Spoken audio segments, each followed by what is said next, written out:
पूजयामि कृष्णमाचार्यमावाहयामि स्थापयामि पूजयामि అందరిలోనూ నిన్నే చూస్తూ అంతర్యామిగా దర్శిస్తాం అందరి ద్వారా నిన్నే వింటూ ప్రణవంగా మేం భావిస్తాం జీవుల సేవను కావేస్తూ నిపద సేవను ఆశిస్తాం నీవే నేనని దర్శిస్తూ జీవిస్తూ మేం తరిస్తాం ఆచార్యమావాహయామి స్థాపయామి పూజయామి కృష్ణమాచార్యమావాహయామి స్థాపయామి పూజయామి. శుభోదయం అందరికీ. ఈరోజు టాపిక్ వాల్యూ అందరికి తెలుసు, ఇంత విలువైన టాపిక్. అది లైఫ్ సేవింగ్ సిచ్యుయేషన్స్లో హోమియోపతి ఎట్లా పనిచేస్తుంది కదా, పనిచేస్తుందా తెలుసు, కానీ ఒక్కొక్క డాక్టర్ ఎక్స్పీరియన్స్ అలా ఉంటుంది. మనకు తెలుసుకోవడం వేరు, బుక్లో చదవడం వేరు, ఆచరణలో చేసిన వాళ్ళ గైడెన్స్ మనకు చాలా పనికొస్తుంది కదా. ఇప్పుడు చైనా గార్బేజ్ అంటే ఇట్లా ఇచ్చిన వాళ్ళు ఉంటారు, నేర్చుకున్న వాళ్ళు ఉంటారు. ఇంకా కొన్ని డిఫరెంట్ డ్రగ్స్ ఎట్లా వాళ్ళు వాడారనేది చేసిన వాళ్ళు చెప్తే మనకు మళ్ళీ ఇవ్వడానికి ధైర్యంగా ఉంటుంది. అందుకని డాక్టర్ శ్రీగీత గారు అనుభవజ్ఞులు, దాదాపుగా 20 సంవత్సరాల ఎక్స్పీరియన్స్ ఉన్న వాళ్ళు, డిఫరెంట్గా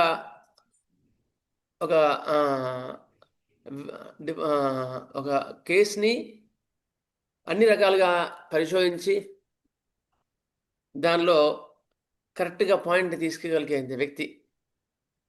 స్ఫురద్రూపి అంటారు చూసారు, అట్లా అంత బాగా చేయగలుగుతారు వాళ్ళు.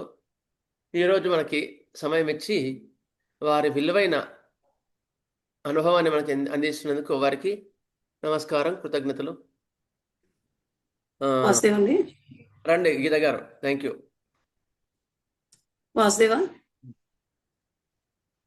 వాసుదేవమ్మ గారు, ఆడియో వినిపిస్తుంది కదండి? వినిపిస్తుందమ్మా.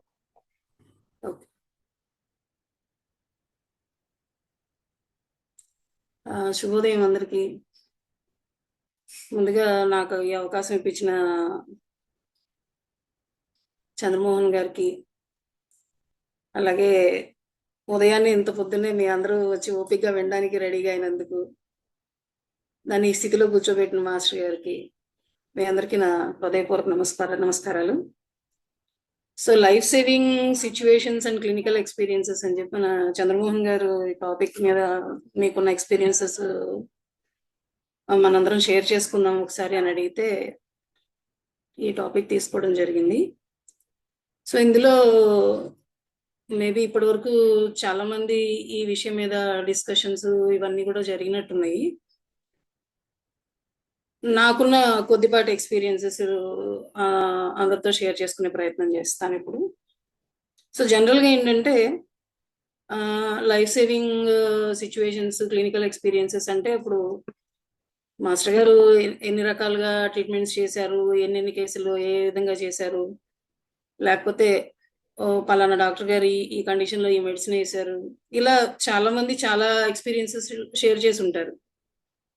కానీ ఆ ఎక్స్పీరియన్స్ కేవలం మనం ఆ ఎక్స్పీరియన్స్ని బేస్ చేసుకుని మనం ఎంతవరకు దాన్ని హ్యాండిల్ చేయగలము, మనం ఎంతవరకు ఫుల్ఫిల్ చేయగలము అనేది మనకు ఒకటి తెలిసి ఉండాలి. లేకపోతే మనం ఎన్నిసార్లు విన్నా కూడా మనం సిచ్యువేషన్ హ్యాండిల్ చేసే టైం వచ్చేసరికి మనకి కొన్ని రకాల డౌట్లు, ఇబ్బందులు, ఇలా మేబీ రకరకాల ఇష్యూస్ జరుగుతూ ఉంటాయి. సో ఇందులో నేను పర్టికులర్గా అంటే నేను నేర్చుకున్న విధానం మీతో షేర్ చేసుకుంటాను. మేబీ కొంతమందికి ఏమైనా ఉపయోగపడుతుందేమో ఇది. సపోజ్ అసలు లైఫ్ సేవింగ్ సిచ్యువేషన్ అంటే మనం దాన్ని ఎలా తీసుకోవాలి అసలు? ఫర్ ఎగ్జాంపుల్ ఒక పేషెంట్ ఒక పర్టికులర్ సిచ్యువేషన్లో ఒక అక్యూట్ స్టేట్లోకి వచ్చాడు. అంటే సపోజ్ అతనికి ఏదో ఒక ఫీవర్ వచ్చింది. ఆ ఫీవర్ కూడా చాలా హై ఫీవర్ ఉంది. సడన్గా ఏమైనా వామిటింగ్స్ అవుతున్నాయి, సడన్గా మోషన్స్ అవుతున్నాయి. ఆ సిచ్యువేషన్ ఏంటంటే మనం ఆ మూమెంట్లో ఆ క్షణంలో మనం రియాక్ట్ అయ్యి ఇమీడియట్గా దాని మీద మనం రెస్పాండ్ అయ్యి సరైన మందు వేస్తే తప్ప ఆ పేషెంట్ ఆ స్థితిలోంచి బయటికి రాడు. అంతకు ముందు పేషెంట్ స్థితి ఏదైనా కానివ్వండి, అంటే బిఫోర్ దట్ అతనికి ఏదో ఒక సోరియాసిస్ కంప్లైంట్ ఉండొచ్చు, లేకపోతే ఒక ఆర్థరైటిస్ కంప్లైంట్ ఉండొచ్చు, లేకపోతే ఇంకేదైనా ఇష్యూస్ ఏదైనా ఉండొచ్చు, హెల్త్ ఇష్యూస్ ఇంకా వేరే ఏదైనా ఉండొచ్చు. బట్ ఈ పర్టికులర్ సిచ్యువేషన్లో ఇంతకు ముందున్న అతని సిచ్యువేషన్, అతని హెల్త్ కండిషన్ సోరియాసిస్ కానివ్వండి, ఆర్థరైటిస్ కానివ్వండి, so called what ever the disease name it maybe, దాంతో సంబంధం లేకుండా ఇప్పుడు వచ్చిన ఈ అక్యూట్ స్టేట్ ని, ఈ ఫీవర్ ని కానీ, ఈ మోషన్స్ ని కానీ, ఈ వామిటింగ్స్ ని కానీ, ఈ అక్యూట్ స్టేట్ ని హ్యాండిల్ చేయాలి. సో ఈ అక్యూట్ స్టేట్ ని హ్యాండిల్ చేసేటప్పుడు మనకు ఉండాల్సిన ఇమీడియట్ రెస్పాన్స్, మనకు ఉండాల్సిన ఇమీడియట్ థాట్ ప్రాసెస్ ఎట్లా ఉండాలి అనేది ఈ లైఫ్ సేవింగ్ సిచ్యువేషన్స్ అనేవి.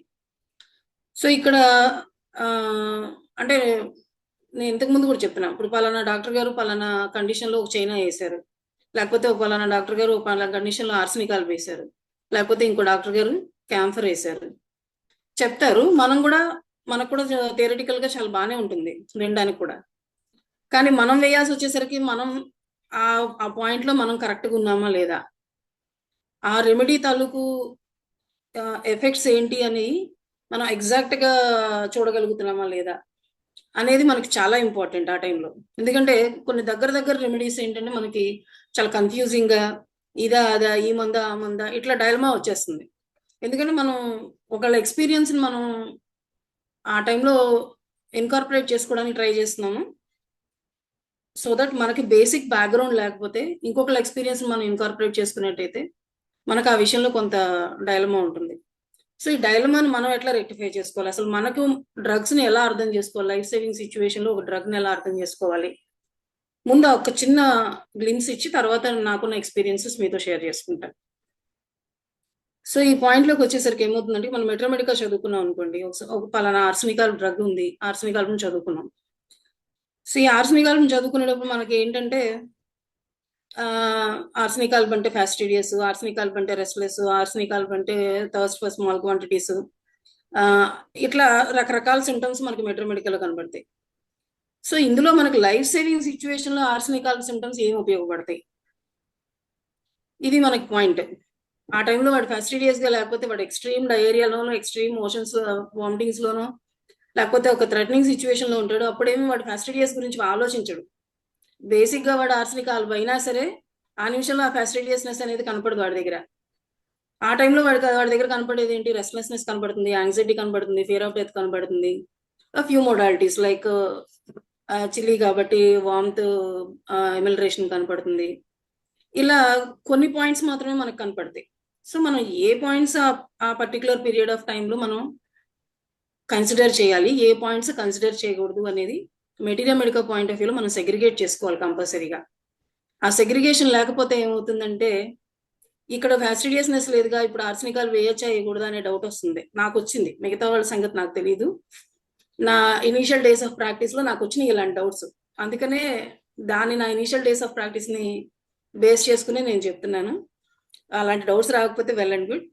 సో ఇక్కడ ఏంటంటే మెటీరియల్ మెడికల్ చదువుకునేటప్పుడు కొన్ని అక్యూట్ సిమ్టమాటాలజీ ఉంటాయి, కొన్ని క్రానిక్ కాన్స్టిట్యూషనల్ స్టేట్స్ ఉంటాయి. సో ఈ అక్యూట్ సిమ్టమాటాలజీని, క్రానిక్ కాన్స్టిట్యూషనల్ స్టేట్ ని మనం సెగ్రిగేట్ చేసి చదువుకోవాలి మెటీరియల్ మెడికల్ చదువుకునేటప్పుడు. ఇప్పుడు నేను కొన్ని ఎగ్జాంపుల్స్ ఇస్తాను. సరే, ఎవరైనా స్క్రీన్ షేర్ ఎట్లా చేయాలో ఎవరైనా కొంచెం గైడ్ చేస్తారా? మీకు ఒక పవర్ పాయింట్ షేర్ చేస్తాను. Hello audience please.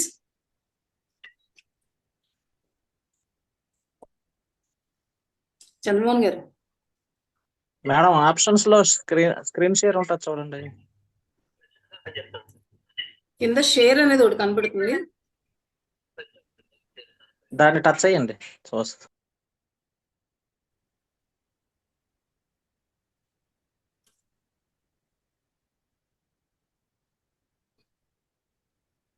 డాక్యుమెంట్స్ లోకి వెళ్ళాలండి.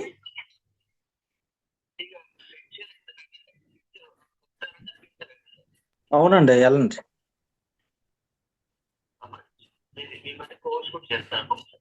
నా స్క్రీన్ షేర్ అవుతుందా? లేదు మేడం, రాలేదు ఇంకా.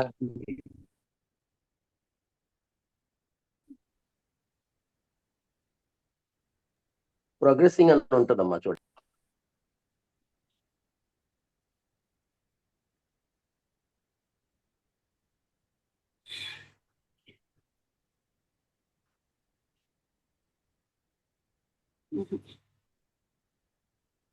ఏదో అవ్వట్లేదు.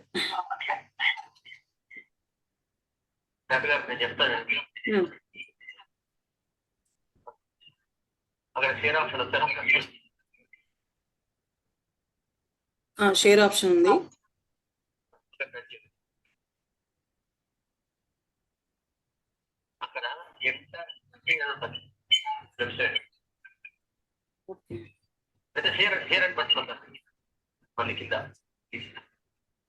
షేర్ అవుతుందండి.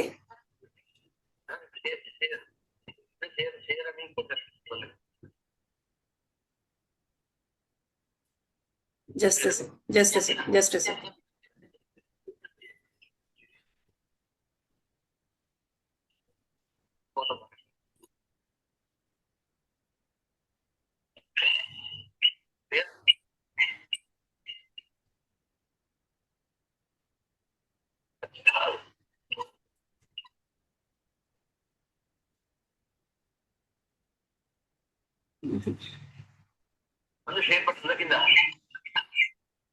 షేర్ ఉంది కానీ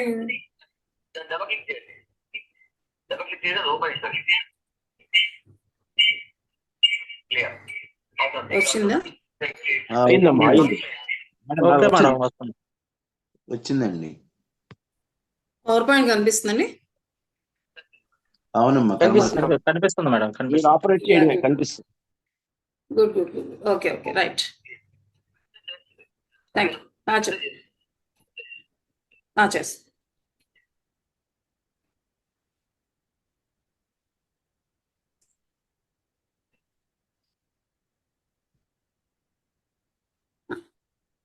okay, thank you. Sorry for the interruption. Okay madam, ఇప్పుడు చూడండి, క్లియర్ గా ఉంది, కనిపిస్తుంది క్లియర్గా ఉంది. Very good. థ్యాంక్ యూ అండి. సో ఏంటి మనం అసలు ఏం అర్థం చేసుకోవాలి, మెట్రోమెడికల్ పాయింట్ ఆఫ్ వ్యూలో ఏం అర్థం చేసుకోవాలి, పర్టికులర్ గా అక్యూట్ స్టేట్స్ లో, అంటే ఇన్ ద సెన్స్ మనం ఒక అక్యూట్ సిచ్యువేషన్ హ్యాండిల్ చేసేటప్పుడు మనకున్న ఎంటైర్ మెడికల్ ఒక పర్టికులర్ డ్రగ్ లో ఏ పాయింట్స్ మనం అక్యూట్ స్టేట్స్ కింద కన్సిడర్ చేయాలి అనేది ఒక చిన్న ఎగ్జాంపుల్ ఇస్తాను ఇక్కడ. సో మనం అసలు ఒక రెమెడీ తీసుకున్నాం అనుకోండి. ఫర్ ఎగ్జాంపుల్ ఇప్పుడు మనం డిస్కస్ చేసుకున్న ఆర్సనిక్ ఆల్వే ఉంది. ఈ ఆర్సనిక్ ఆల్వ్కి టాక్సికలాజికల్ ఎఫెక్ట్స్ ఎట్లా ఉంటాయి, అది దాని లీతల్ డోస్ అంటే ఏంటంటే ఒక్కొక్క పర్టికులర్ కి ఒక్కొక్క లీతల్ డోస్ ఉంటుంది.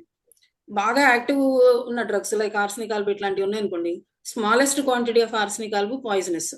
సో అంటే చిన్న క్వాంటిటీని దానికి లీతల్ డోస్. అదే మనం రెగ్యులర్ గా యూజ్ చేసే నాట్రమూర్ ఉందనుకోండి, అంటే కామన్ సాల్ట్, మనం డైలీ కామన్ సాల్ట్ యూజ్ చేస్తానే ఉంటాం, మనకేం సిమ్టమ్స్ ఏమీ తెలియదు అన్లెస్ అదర్వైజ్ బాగా లార్జ్ డోసెస్ లో తీసుకుంటే తప్ప దాని సిమ్టమ్స్ మనకు తెలియదు. సో అది దాని లీతల్ డోస్ ఏంటంటే లార్జ్ డోస్. లీతల్ డోస్ అంటే ఏంటంటే మనకి ఏదైతే మన బాడీలో రియాక్షన్ చూపించి అది లైఫ్ థ్రెటనింగ్ సిచ్యువేషన్ తీసుకెళ్తే ఎంత క్వాంటిటీ ఆఫ్ మెడిసిన్ తీసుకుంటే ఆ పర్టికులర్ సబ్స్టెన్స్ తీసుకుంటే మనకి పాథలాజికల్ సిమ్టమ్స్ లేకపోతే ఒక లైఫ్ థ్రెటనింగ్ సిచ్యువేషన్ డెవలప్ చేస్తుందో దాన్ని లీతల్ డోస్ అంటాం. సో మన మెట్రోమెడికల్ ఏం చేశారంటే అన్ని క్లమ్సీగా ఇచ్చేసారు. లైక్ లీతల్ డోస్ ఎఫెక్ట్స్ అంటే టాక్సికలాజికల్ ఎఫెక్ట్స్, ఒక డ్రగ్ యొక్క టాక్సికలాజికల్ ఎఫెక్ట్స్ ఎట్లా ఉన్నాయి, లేదంటే కొంతమంది డాక్టర్స్ రిపీటెడ్ గా ప్రూవ్ చేసిన పాథలాజికల్ కండిషన్స్ ఏమున్నాయి, లేదంటే మెడిసిన్ తీసుకున్న తర్వాత ఒక పొటెంటైజర్ ఫామ్ లోనో లేకపోతే రా ఫామ్ లోనో ఆ పర్టికులర్ సబ్స్టెన్స్ తీసుకున్న తర్వాత ఒక పర్సన్ కి ఏ సిమ్టమాటాలజీ వచ్చినాయి, ఇట్లా మొత్తం అన్ని కలిపి మనకి ఒక మెట్రోమెడికా తయారు చేసి ఇచ్చారు. సో ఈ అక్యూట్ కండిషన్ కి వచ్చేసరికి ఏంటంటే ఆ toxicological effects, lethal effects of the dose plus ప్రతి మెడిసిన్ కి మనకి ఎయిల్మెంట్స్ ఫ్రమ్ అనేవి కొన్ని ఉన్నాయి. సపోజ్ చైనా తీసుకున్నారు అనుకోండి, ailments from loss of vital fluids అని ఉంటుంది. అలా ఒక్కొక్క ప్రతిదానికి ఒక ఎయిల్మెంట్స్ ఫ్రమ్ అనేది ఒకటి ఉంది. సో ఈ రెండు పాయింట్స్, ఇప్పుడు ఓపియం తీసుకున్నాం అనుకోండి, ailments from fright and fear అని ఉంటాయి. అలాగే ఎకోనైట్ తీసుకున్నాం అనుకోండి, ఎలిమెంట్స్ ఫ్రమ్ ఫియర్ ఉంటాయి. ఇలాగా సో ఆ డ్రగ్ యొక్క toxicological effects are the effect of the lethal dose, రెండోది ఎయిల్మెంట్స్ ఫ్రమ్. ఈ 2 పాయింట్స్ ని ప్రతి డ్రగ్ మెటీరియల్ మెడికల్ను మనం సెగ్రిగేట్ చేసుకుంటే ఆ పర్టికులర్ డ్రగ్ అక్యూట్ కండిషన్ లో ఎలా బిహేవ్ చేస్తుంది, ఎలాంటి లైఫ్ థ్రెటనింగ్ సిచ్యువేషన్ లో మనకి లైఫ్ సేవింగ్ రెమెడీగా పనిచేస్తుంది అనేది అర్థమవుతుంది. ఆమె క్లియర్ అండి? సో ఒక చిన్న 2-3 ఎగ్జాంపుల్స్ నేను కొన్ని డ్రగ్స్ మీకు ఇస్తాను, సో దట్ ఫర్దర్ అన్ని డ్రగ్స్ మీరు సెగ్రిగేట్ చేసుకుంటే. So the point when we are actually to deal with the case, ఆ పర్టికులర్ పాయింట్ లో మనకంటూ మనకు ఒక బేస్, ఒక స్టాండర్డ్ ఇన్ఫర్మేషన్ మన చేతిలో ఉంటే ఈ సిచ్యువేషన్ హ్యాండిల్ చేయడం అనేది బెటర్ గా హ్యాండిల్ చేయగలం. సో ఫర్ ఎగ్జాంపుల్ మనం చైనా తీసుకున్నాం, సింకోనా తీసుకున్నాం. సో సింకోనిజం అంటే ఒకసారి లేతల్ డోస్ గురించి ఒకసారి మళ్ళీ ఎక్స్ప్లెయిన్ చేస్తారు. లేతల్ డోస్, మామూలు డోస్ డిఫరెన్స్. లీథల్ డోస్ అంటే ఏం లేదు సార్, ఒక మెడిసిన్ ని ఎంత క్వాంటిటీ తీసుకుంటే అది మన బాడీలో పాథలాజికల్ స్టేట్ లో రియాక్షన్ తీసుకొస్తుంది అనేది లీథల్ డోస్. లీథల్ అంటే మనకి లైఫ్ థ్రెటనింగ్ సిచ్యువేషన్ తీసుకురాగలదో దాన్ని లీథల్ అంటారు అనమాట. అంటే అది పాయిజనస్ మన బాడీకి. మీకు అదే ఎగ్జాంపుల్ చెప్పు, ఇప్పుడు ఆర్సెనిక్, చిన్న క్వాంటిటీ ఆఫ్ ఆర్సెనిక్ కూడా మనకి బాడీలో పాయిజనస్, మన టంగ్ మీద పెట్టగానే బర్నింగ్ సెన్సేషన్ వస్తుంది, ఇమీడియట్ గా జిఐ ట్రాక్ డ్యామేజ్ అవుతుంది. సో ఆ చిన్న క్వాంటిటీ ఆర్సెనిక్ ఆల్కి లీథల్ డోస్. అదే నాట్రమూర్స్, కామన్ సాల్ట్ మీరు ఇంత రోజు ఒక స్పూన్ సాల్ట్ తినేసే వాళ్ళు ఉంటారు, తిన్నా కూడా దానివల్ల సైడ్ ఎఫెక్ట్స్ కానీ లేకపోతే మన మీద రియాక్షన్ చూపించే ఎఫెక్ట్ కానీ ఉండదు. అప్పుడు అంత పెద్ద క్వాంటిటీ దానికి లీథల్ డోస్. అంటే ఎంతవరకు తీసుకున్నా మనకి ఎలాంటి రియాక్షన్ చూపించకుండా ఒక పర్టికులర్ పాయింట్ తర్వాత రియాక్షన్ చూపిస్తుంది. ఇప్పుడు 1 kg సాల్ట్ ఒకేసారి తినేసారు అనుకోండి, so that definitely causes nausea or vomiting. So అది కేజీ సాల్ట్ అనేది లీథల్ డోస్, సాల్ట్ కి, కామన్ సాల్ట్ కి. అదే ఆర్సెనిక్ కలిపి ఒక పించ్ చాలు. ఆ లీథల్ డోస్ అంటే అదనమాట. అంటే మనకు లీథల్ డోస్ ఇంపార్టెంట్ కాదు ఇక్కడ. సో ఆ మెడిసిన్ తీసుకున్న తర్వాత దాని నుంచి వచ్చే అక్యూట్ సిమ్టమ్స్ ఏవైతే ఉన్నాయో, ఎంత స్పీడ్ గా వస్తున్నాయి, ఏమేమి సిమ్టమ్స్ వస్తున్నాయి, ఆ స్నాప్ షాట్ గా ఏమేమి సిమ్టమ్స్ వస్తున్నాయి అనేది ఆ పాయింట్ మనకి ఇంపార్టెంట్ ఇక్కడ. సో ఫర్ ఎగ్జాంపుల్ అంటే మేబీ 2-3 స్లైడ్స్ చూస్తే మీకు అర్థం అవుతుంది. లీథల్ డోస్ గురించి డెఫినేషన్ గురించి వదిలేసేయండి. మీకు ఓన్లీ అంటే టాక్సికలాజికల్ ఎఫెక్ట్స్ అంటే ఒక మెడిసిన్ యొక్క టాక్సికలాజికల్ ఎఫెక్ట్స్ ఎట్లా ఉంటాయి అనే దానికోసం ఆ డోసేజ్, లీథల్ డోసేజ్ గురించి మాట్లాడాను. But that's not a big deal. So ఇప్పుడు మనం ఒకసారి చైనా చూద్దాము. ఇక్కడ ఏంటంటే మనకి కాసేపు చైనా ప్రూవింగ్ సిమ్టమ్స్ పక్కన పెట్టేసి, చైనా మెడిసిన్, చైనా అనేది ఒక లార్జ్ డోస్ క్వాంటిటీ. ఇప్పుడు హాన్మన్ ప్రూవ్ చేసినప్పుడు ఆ కషాయాన్ని కొన్ని రోజుల పాటు కొంత క్వాంటిటీ తీసుకుని ఎప్పుడైతే సిమ్టమ్స్ రావడం మొదలెట్టినాయో ఆ రోజున ఆ కషాయం తీసుకోవడం ఆపి అక్కడి నుంచి సిమ్టమ్స్ రికార్డ్ చేయడం స్టార్ట్ చేశారు. డే బై డే ఎలాంటి సిమ్టమ్స్ ప్రొడ్యూస్ అవుతున్నాయి అలా రికార్డ్ స్టార్ట్ చేశారు. మనం ఒకసారి హాన్మన్ ప్రూవింగ్స్ అవి చూస్తే అర్థమవుతుంది అది. అలా కాకుండా ఈ కషాయాన్ని పార్ట్ బై పార్ట్ కాకుండా ఒక లార్జ్ క్వాంటిటీ ఆఫ్ బార్క్ లేదంటే ఆ కషాయం తీసుకుంటే ఇమీడియట్ గా బాడీలో వచ్చే ఎఫెక్ట్స్ ఏంటి, అవి మనకు టాక్సికలాజికల్ ఎఫెక్ట్ అంటారు. దాన్ని టాక్సికలాజికల్ ఎఫెక్ట్ అంటారు. సో ఈ టాక్సికలాజికల్ ఎఫెక్ట్ ఏంటో చూద్దాం. సింకోనిజం అంటే ఆ చైనా లార్జ్ క్వాంటిటీ తీసుకుంటే వచ్చే ఆ సిమ్టమ్స్, ఆ లక్షణాలని సింకోనిజం అంటారు. సో దీనిలో ఏం జరుగుతుందంటే పేషెంట్ ఇమీడియట్ గా ఎక్స్పీరియన్స్ చేసే హెడేక్ ఉంటుంది, డిజీనెస్ ఉంటుంది, వర్టిగో ఉంటుంది, కన్ఫ్యూజన్ ఉంటుంది, సీజర్స్ అంటే కన్వర్జన్ ఫిట్స్. బాగా ఎక్కువ క్వాంటిటీ తీసుకుంటే పేషెంట్ కోమాలో కూడా వెళ్ళిపోవచ్చు. ఇవి ఇమీడియట్ గా మనకి చైనా తీసుకుంటే, చైనా లార్జ్ క్వాంటిటీ తీసుకుంటే దాని టాక్సికలాజికల్ ఎఫెక్ట్స్ ఇవి. సో దాంతో పాటు ఏమవుతుందంటే చెవుల్లో హోర్ వస్తుంది, అలాగే సివియర్ కేసెస్ లో హియరింగ్ లాస్ అవుతుంది, విజన్ బ్లర్ అవుతుంది, వామిటింగ్స్ వస్తాయి, నాసియా వస్తుంది, అబ్డామిన్ పెయిన్ వస్తుంది. హార్ట్ కి సంబంధించిన సిమ్టమ్స్ చూస్తే ఎరిథీమియాస్ అంటే హార్ట్ రిథమ్ లో డిస్టర్బెన్స్ వస్తుంది, బీపీ పడిపోతుంది. ఇలాంటివన్నీ కూడా మనకి China large quantity of dose at a time తీసుకుంటే దాన్ని టాక్సికలాజికల్ ఎఫెక్ట్ అంటారు దాన్ని. సో ఈ సిమ్టమ్స్ అన్ని మనకి కనపడుతున్నాయి. ఈ సిమ్టమ్స్ అన్ని మన మెట్రోమెడికల్లో ఉన్నాయా లేవండి? చైనాలో ఉన్నాయి కదా. సో వీటిలో ఏంటంటే ఇప్పుడు మీరు డిసీజ్ పేరు ఏదైనా తీసుకోండి, డిసీజ్ పేరు సారీ డిసీజ్కి వెళ్ళే ముందు మళ్ళీ మనం ఎయిల్మెంట్స్ ఫ్రమ్ అనేది కూడా ఇంకో పాయింట్ చెప్పుకున్నాం కదా. ఆ ఎలిమెంట్స్ ఫ్రమ్ అనే పాయింట్ లోకి వచ్చేసరికి మనకి లాస్ ఆఫ్ వైటల్ ఫ్లూయిడ్స్ అనేది చైనాకి హాల్ మార్క్. ఎప్పుడైనా లైఫ్ సేవింగ్ సిచ్యువేషన్ లో మనం చైనా వాడాలంటే లాస్ ఆఫ్ వైటల్ ఫ్లూయిడ్స్ అనేది ఉండాలి అనేది ఒక హాల్ మార్క్ కదా. సో ఈ hallmark of loss of vital fluids with above symptoms like headache కానీ, డిజీనెస్ కానీ, వర్టిగో కానీ, కన్ఫ్యూజన్ కానీ, అన్ని కేసుల్లోనూ అన్ని ఉండాల్సిన పని లేదు, బట్ మెయిన్ సిమ్టమ్స్ చూసుకోండి. నెక్స్ట్ చెవుల్లో హోర్ కానీ, విజువల్ డిస్టర్బెన్స్ రావడం కానీ, అంటే బ్లరింగ్ ఆఫ్ విజన్ సరిగా లేకపోవడం కానీ, లేకపోతే ఈ కార్డియాక్ ఎరిథీమియాస్ కానీ, లో బీపీ కానీ, నాసియా కానీ, వామిటింగ్ కానీ, ఈ symptoms plus combination with ailments from loss of vital fluids, ఈ సెగ్రిగేషన్ చూడండి. Stating these symptoms in the background with loss of vital fluids as a causation. మీరు డిసీజ్ పేరు ఏదైనా పెట్టుకోండి, అది అక్యూట్ గ్యాస్ట్రైటిస్, అందులో మీకు వామిటింగ్స్ రావచ్చు, డయేరియా రావచ్చు, ఏదైనా కావచ్చు, లేదంటే హెమరేజెస్ మేబీ ఆఫ్టర్ ఇంజరీ కావచ్చు, లేకపోతే ఇంకేదైనా సర్జికల్ పాయింట్ లో సర్జికల్ ఆఫ్టర్ సర్జరీ కావచ్చు, లేదంటే ఫీమేల్స్ లో మెట్రేజియా కండిషన్స్ కావచ్చు, లేదంటే సివియర్ డయూరిసిస్. కొంతమంది పేషెంట్స్, మీకు ఇక్కడ కొన్ని ఎగ్జాంపుల్స్ కూడా చెప్తాను. ఒక పర్టికులర్ కేసులో ఒక పేషెంట్, అతనికి కొన్ని కార్డియాక్ ఎఫెక్ట్స్ ఉన్నాయి, కొన్ని న్యూరలాజికల్ సిమ్టమ్స్ ఉన్నాయి. ఈ రెండింటి కోసం ఇద్దరు డాక్టర్లు, ఒక కార్డియాలజిస్ట్ ని, ఒక న్యూరాలజిస్ట్ ని సంప్రదించారు.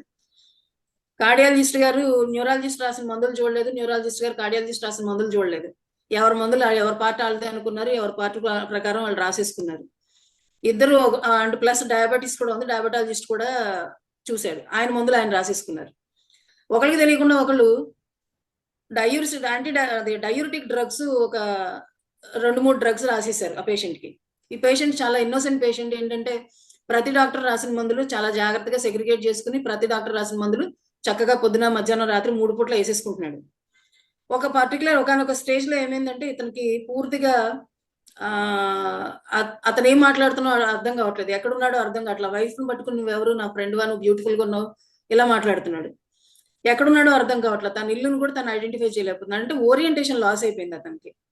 సడన్ గా నిన్నటి వరకు బాగానే ఉన్నాడు, వాళ్ళు ఎలా అయిపోయింది ఏంటి అని చెప్పేసి వాళ్ళ ఇంట్లో వాళ్ళు ఇతను ఏదో సైకియాట్రిస్ట్ దగ్గరికి తీసుకెళ్దామని చెప్పి ప్రిపేర్ అవుతున్నారు. ఈ మూమెంట్ లో ఎందుకు వాళ్ళ బ్రదర్ వచ్చి నన్ను కలిసి, మేడం ఇలా జరిగింది, నేను సైకియాట్రిస్ట్ ని కన్సల్ట్ చేద్దాం అనుకుంటున్నాను, నాకు ఎవరైనా బెస్ట్ సైకియాట్రిస్ట్ ని సజెస్ట్ చేయండి అని అడిగాడు. సరే, నేను సైకియాట్రిస్ట్ ని సజెస్ట్ చేసే ముందు అసలు ఏం జరిగింది అని అంటే, నిన్నటి వరకు బాగానే ఉన్నాడు మేడం, రెగ్యులర్ గా మెడిసిన్స్ వేస్తున్నాడు అని, అంతా బాగానే ఉంది, నిన్నటి నుంచి సడన్ గా ఇలా అయింది అని అన్నాడు. దీనికంటే ముందు ఏం జరిగింది, రోజువారీ రొటీన్ లో ఇతనిలో ఏం తేడా వచ్చిందంటే, ఒక 2 రోజుల నుంచి 3 రోజుల నుంచో కంటిన్యూస్ గా ప్రతి అరగంటకి, గంటకి కూడా యూరిన్కి వెళ్తున్నాడు. వెళ్ళిన ప్రతిసారి కూడా ఎక్కువ క్వాంటిటీ యూరిన్ పోతుంది, మనిషి నీరసం అయిపోతున్నాడు అని చెప్పాడు. దీనికంటే ముందు మీరు ఎవరెవరిని కన్సల్ట్ చేశారు, ఏం చేశారు, అసలు దేనికోసం మెడికేషన్స్కి వెళ్ళారు అని అడిగాను. ఆయన ఫైల్ మొత్తం తీసుకొచ్చి నా ముందు పెట్టాడు. ఈ పలానా మందులు వాడుతున్నాం, పలానా మందులు. క్లీన్ గా అబ్జర్వ్ చేస్తే ఏంటంటే అందులో డయూరిటిక్ డ్రగ్స్, ఒక 2-3 డాక్టర్స్ ఒకరికి తెలియకుండా ఒకళ్ళు డయూరిటిక్ డ్రగ్స్ రాసేశారు. దీనివల్ల ఏమైందంటే ఇతనికి విపరీతమైన యూరినేషన్ అయిపోయింది. విపరీతమైన యూరినేషన్ అయిపోవడంతో అతని బాడీలో ఉన్న fluids loss. Urination is nothing but మన బాడీలో ఉన్న water quantity with some unwanted materials బయటకు వెళ్ళిపోవడం. బట్ అది లిమిటెడ్ క్వాంటిటీలో వెళ్తే పర్వాలేదు, కానీ అది అన్వాంటెడ్ క్వాంటిటీలో, అంటే ఎక్సెసివ్ క్వాంటిటీలో బయటకు వెళ్ళిపోతే బాడీలో ఉన్న వాటర్ కూడా డ్రైన్ చేసేస్తుంది. So that is also comes under loss of vital fluids.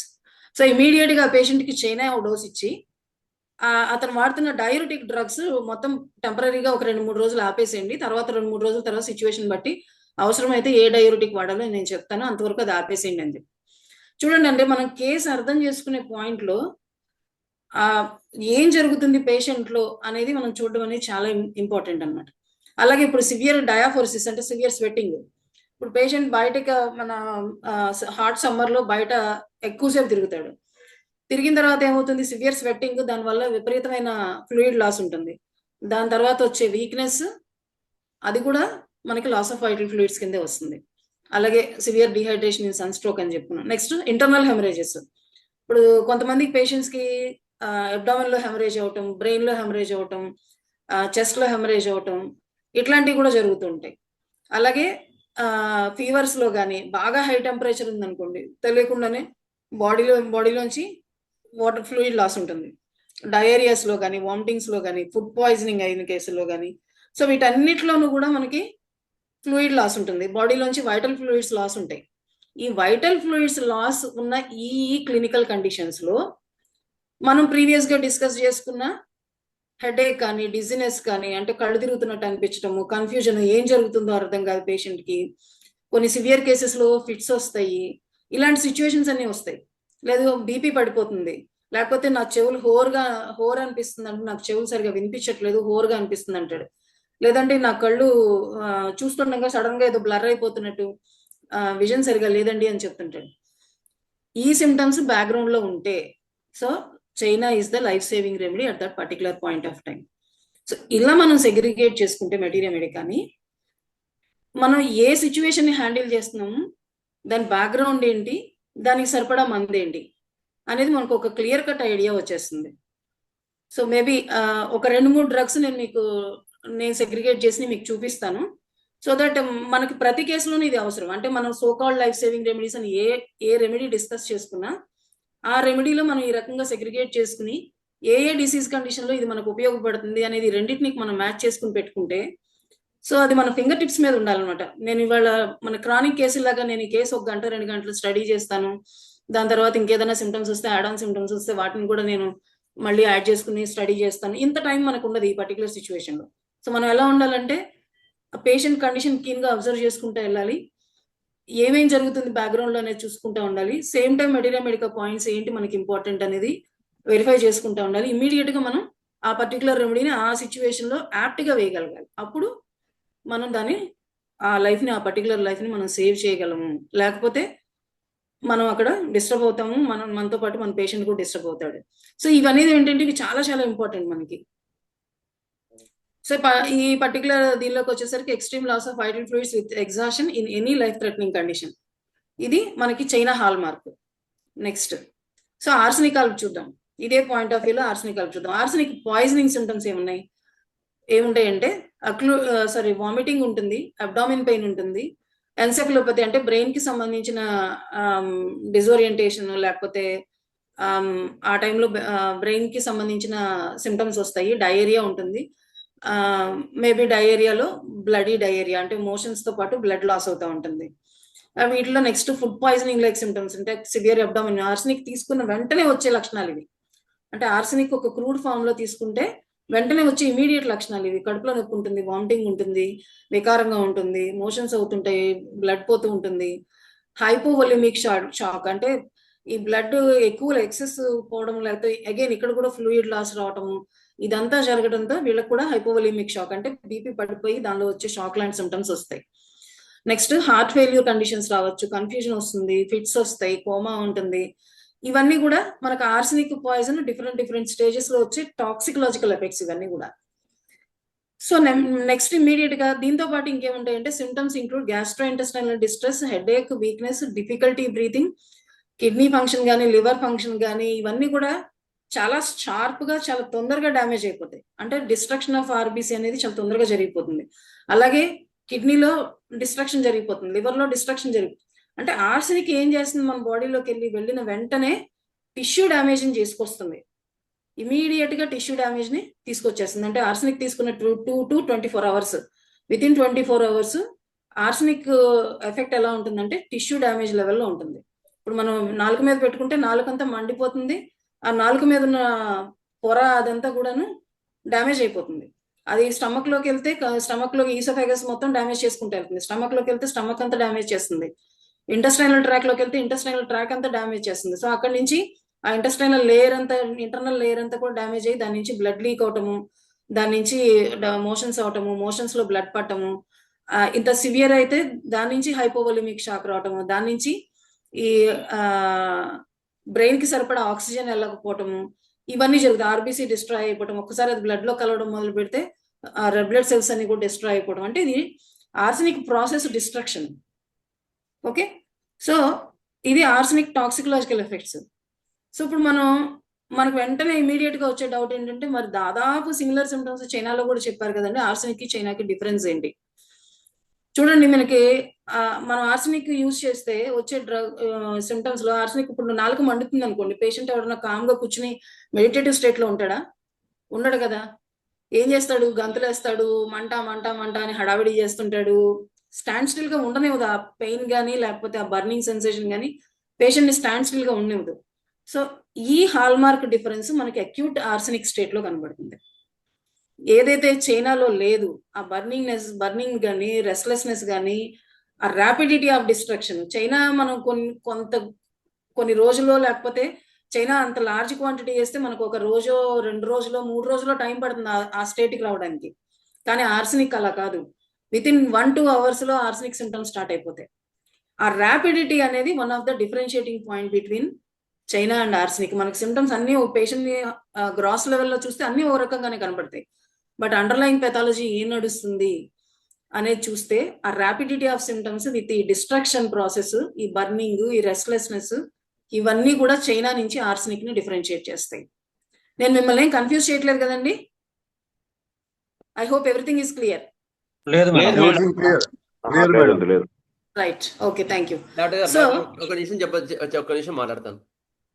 చెప్పండి. ఇప్పుడు డాక్టర్స్ వినండి, మేడం గారు చెప్పేది ఏంటి అంటే టాపిక్ అక్యూట్ కండిషన్ సిమ్టమెటాలజీ వేరు, క్రానిక్ గా మనం చూసే డ్రగ్ పిక్చర్ వేరు.